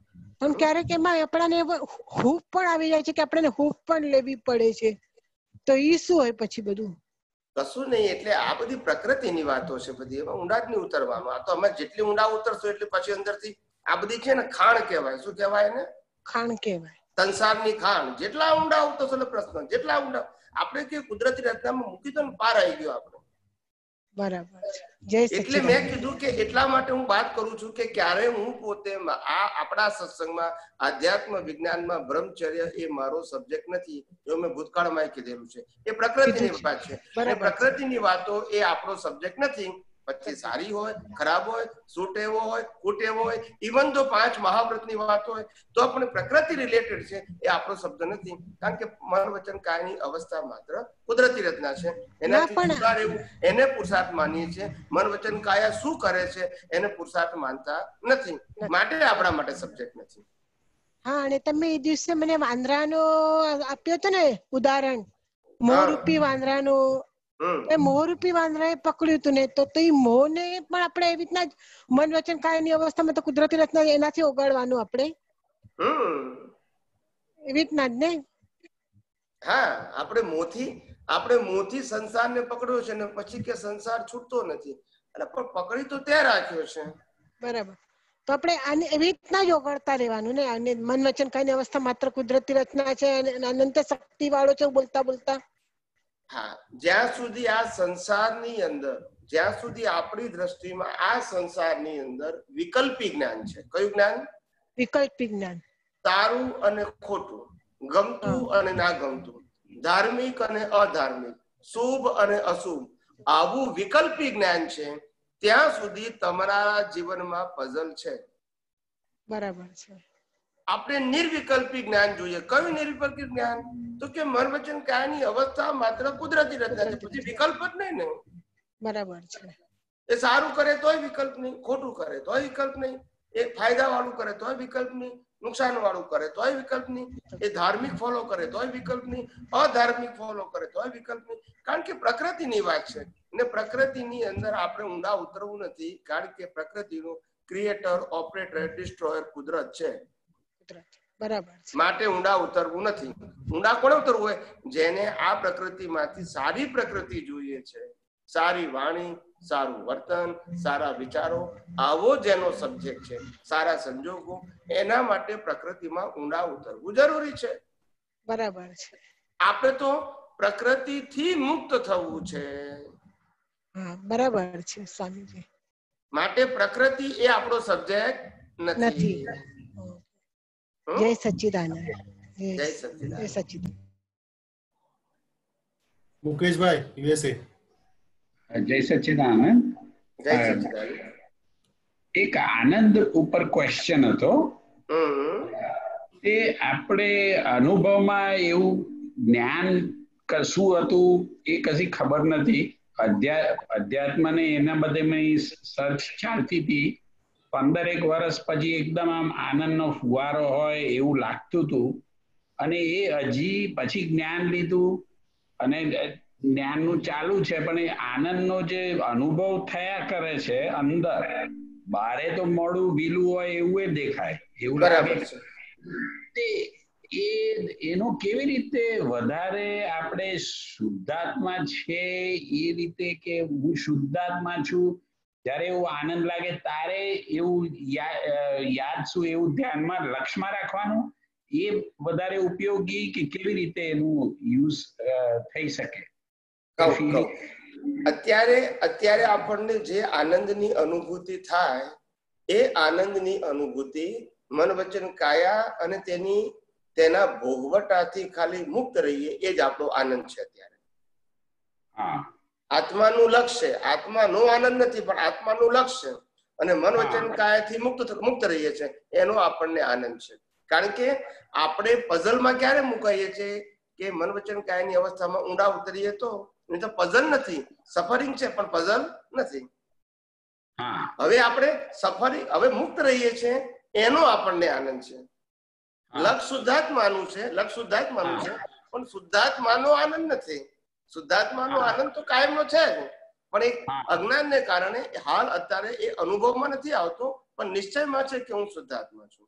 પણ આપણને અત્યારે જે આનંદ છે એ મન વચન કાયા તેની અવસ્થાથી મુક્ત રહું છું એનો આનંદ છે. અને જે લોકોને પઝલ છે એ મન વચન કાયાના કોઈ પણ એંગલમાં જોડાય છે એનું પઝલ છે. અને સફરિંગ બંનેને કોમન છે. આનંદ છે એને પણ સફરિંગ છે અને પઝલ છે એને સફરિંગ છે. સફરિંગ કુદરતી રચના છે, એમાં કશું ના થાય આપણાથી. બરોબર. પણ આપણે આનંદ અનુભવી શકીએ ક્યારે કે મન વચન કાયાથી સંપૂર્ણ મુક્ત રહી શકીએ તો આનંદ જ છે. આનંદનો મતલબ કોઈ પઝલ નથી, એનો આનંદ છે. તે જે મુક્તિનો આનંદ જે છે તે આપણે વાત કરો છો એવું અનુભવમાં નથી રહેતું જેટલું આ જે પેલું સ્પર્શનો આનંદ અંદરથી હોય ને એવું લાગે. એ ઓફ એન્ડ ઓન જ્યારે અમે એટલા બેઠા હોઈએ ને કશું વિચાર કે કશું દુનિયાના એમાં ના હોય તારે એવું લાગ્યા કરે, પણ એ પ્રકૃતિને સ્પર્શ થતો હોય એવું લાગે, એટલે અંદરથી લાગે એવો આનંદ. પણ એમાં એવું નહીં કે હું મુક્ત છું એવું અનુભવાતું નથી. એટલે આમાં શું છે કે જે પ્રકૃતિ પોતે જે બિલીફ લઈને આવી છે એ પ્રમાણે તો અત્યારે બિલીફ અને બિહેવિયર એ બંને ચાલ્યા જ કરે છે, પણ એ ઓટો મોડ છે. આપણી દ્રષ્ટિ હાલ આપણી જુદી દ્રષ્ટિ છે, જે આપણો પુરુષાર્થ છે એ ઉદય કર્મ નથી. એટલે ઉદય કર્મમાં જે બિલીફ છે એની અંદર માન્યતાઓ છે. દાખલા તરીકે કોઈને એમ લાગે કે હું નોકરી કરું તો મને આનંદ આવે અને ઘરમાં રહું તો મને કંટાળો આવે, પૈસા વધારે આવે તો મને આનંદ આવે અને પગાર મને બીજા કરતા મને કલિંગ્સ કરતા ઓછો આપે તો મને ના ગમે. આવું ઘર હોય, આવી જગ્યાએ ઘર હોય તો મને બહુ ગમે, અહીંયા ઘર હોય તો મને ના ગમે અથવા ઓછું ગમે. તો આ બધી માન્યતાઓ છે, બધી રિલેટિવ સત્ય છે ને લઈને આવ્યા છો તમે. એને આપણા મન વચન કાયાની મુક્તતાના આજના જ્ઞાન દર્શન સાથે કોઈ લેવા દેવા નથી. બરોબર. એટલે એ પઝલ તો રહેવાનું, પણ એ ઉકલતું છે પઝલ. શું છે? એકચ્યુઅલી એ પઝલ નથી, એ સફરિંગ છે. પણ એ પઝલ ક્યારે કહેવાય કે તમે એ પઝલ સાથે જોડાઈ જાઓ તો એ પઝલ જીવતું થઈ જાય, તો પછી આનંદ ના રહે. પણ પ્રકૃતિને પઝલ છે અને પ્રકૃતિનું પઝલ ઉકલી રહ્યું છે અને હું પ્રકૃતિથી મુક્ત છું તો તમને આનંદ છે, કારણ કે પુરુષાર્થ વાળો ભાગ જુદો છે અને પઝલ વાળો ભાગ જુદો છે. પઝલ વાળો ભાગ એ કુદરતી રચના છે. તો જે આ પ્રકૃતિને જે આનંદ લાગતો હોય અંદરથી, એમને એટલા બેઠા હોય ને જે આનંદ લાગતો હોય, કશું આમ વાંચતા ના હોય એવું કશું ના કરતા હોય, તે આનંદને ઉદય કર્મ તરીકે સમજવાનું કે આ પ્રકૃતિ આવો આનંદ અનુભવે છે અને હું એનાથી મુક્ત છું? ના, સમજાવું. અત્યારે આપણને કોઈ પણ અવસ્થા આપણા વિઝનમાં નથી, મન વચન કાયની કોઈ અવસ્થા આપણા વિઝનમાં નથી અને છતાંય આપણને આનંદ રહે છે. ઇટ મીન્સ કે આપણે મન વચન કાયાથી મુક્તતા અનુભવીએ છીએ એનો આનંદ છે. મન વચન કાયાથી જે મુક્તતા અનુભવીએ છીએ, મુક્ત છીએ તો જે મારી અત્યારના અંતર્યામી પરમાત્મા આપ દરેક જીવ માત્રમાં બિરાજમાન છો. આપ દરેક જીવ માત્રમાં બિરાજમાન છો. તેમજ મારામાં પણ બિરાજેલા છો. તેમજ મારામાં પણ બિરાજેલા છો. આપનું સ્વરૂપ એ જ મારું સ્વરૂપ છે. એ જ મારું સ્વરૂપ છે. મારું સ્વરૂપ શુદ્ધ આત્મા છે, શુદ્ધ આત્મા છે. હે શુદ્ધાત્મા ભગવાન, હે શુદ્ધાત્મા ભગવાન, હું આપને અભેદ ભાવે, હું આપને અભેદ ભાવે અત્યંત ભક્તિપૂર્વક, અત્યંત ભક્તિપૂર્વક નમસ્કાર કરું છું. નમસ્કાર કરું છું. અજ્ઞાનતાએ કરીને, અજ્ઞાનતાએ કરીને, અજાગૃતિએ કરીને, અજાગૃતિએ કરીને મારાથી જે કંઈ પણ દોષો થયા છે, મારાથી જે કંઈ પણ દોષો થયા છે અને થાય છે, અને થાય છે, તે સર્વ દોષોને, તે સર્વ દોષોને આપની સમક્ષ, આપની સમક્ષ જાહેર કરું છું. જાહેર કરું છું. તેનો હૃદયપૂર્વક, તેનો હૃદયપૂર્વક ખૂબ પસ્તાવો કરું છું. ખૂબ પસ્તાવો કરું છું. અને આપની પાસે, અને આપની પાસે ક્ષમા પ્રાર્થું છું. ક્ષમા પ્રાર્થું છું. હે પ્રભુ, હે પ્રભુ, મને ક્ષમા કરો, ક્ષમા કરો, ક્ષમા કરો. મને ક્ષમા કરો, ક્ષમા કરો, ક્ષમા કરો. અને ફરીથી આવા દોષો, અને ફરીથી આવા દોષો ક્યારે પણ ન કરું, ક્યારે પણ ન કરું, એવી આપ મને શક્તિ આપો. એવી આપ મને શક્તિ આપો. હે શુદ્ધાત્મા ભગવાન, હે શુદ્ધાત્મા ભગવાન, આપ એવી કૃપા કરો કે, આપ એવી કૃપા કરો કે અમને ભેદભાવ છૂટી જાય, અમને ભેદભાવ છૂટી જાય, અને અભેદ સ્વરૂપ પ્રાપ્ત થાય. અને અભેદ સ્વરૂપ પ્રાપ્ત થાય. અમે તમારામાં, અમે તમારામાં અભેદ સ્વરૂપે, અભેદ સ્વરૂપે તન્મયાકાર રહીએ. તન્મયાકાર રહીએ. જય સચ્ચિદાનંદ. જય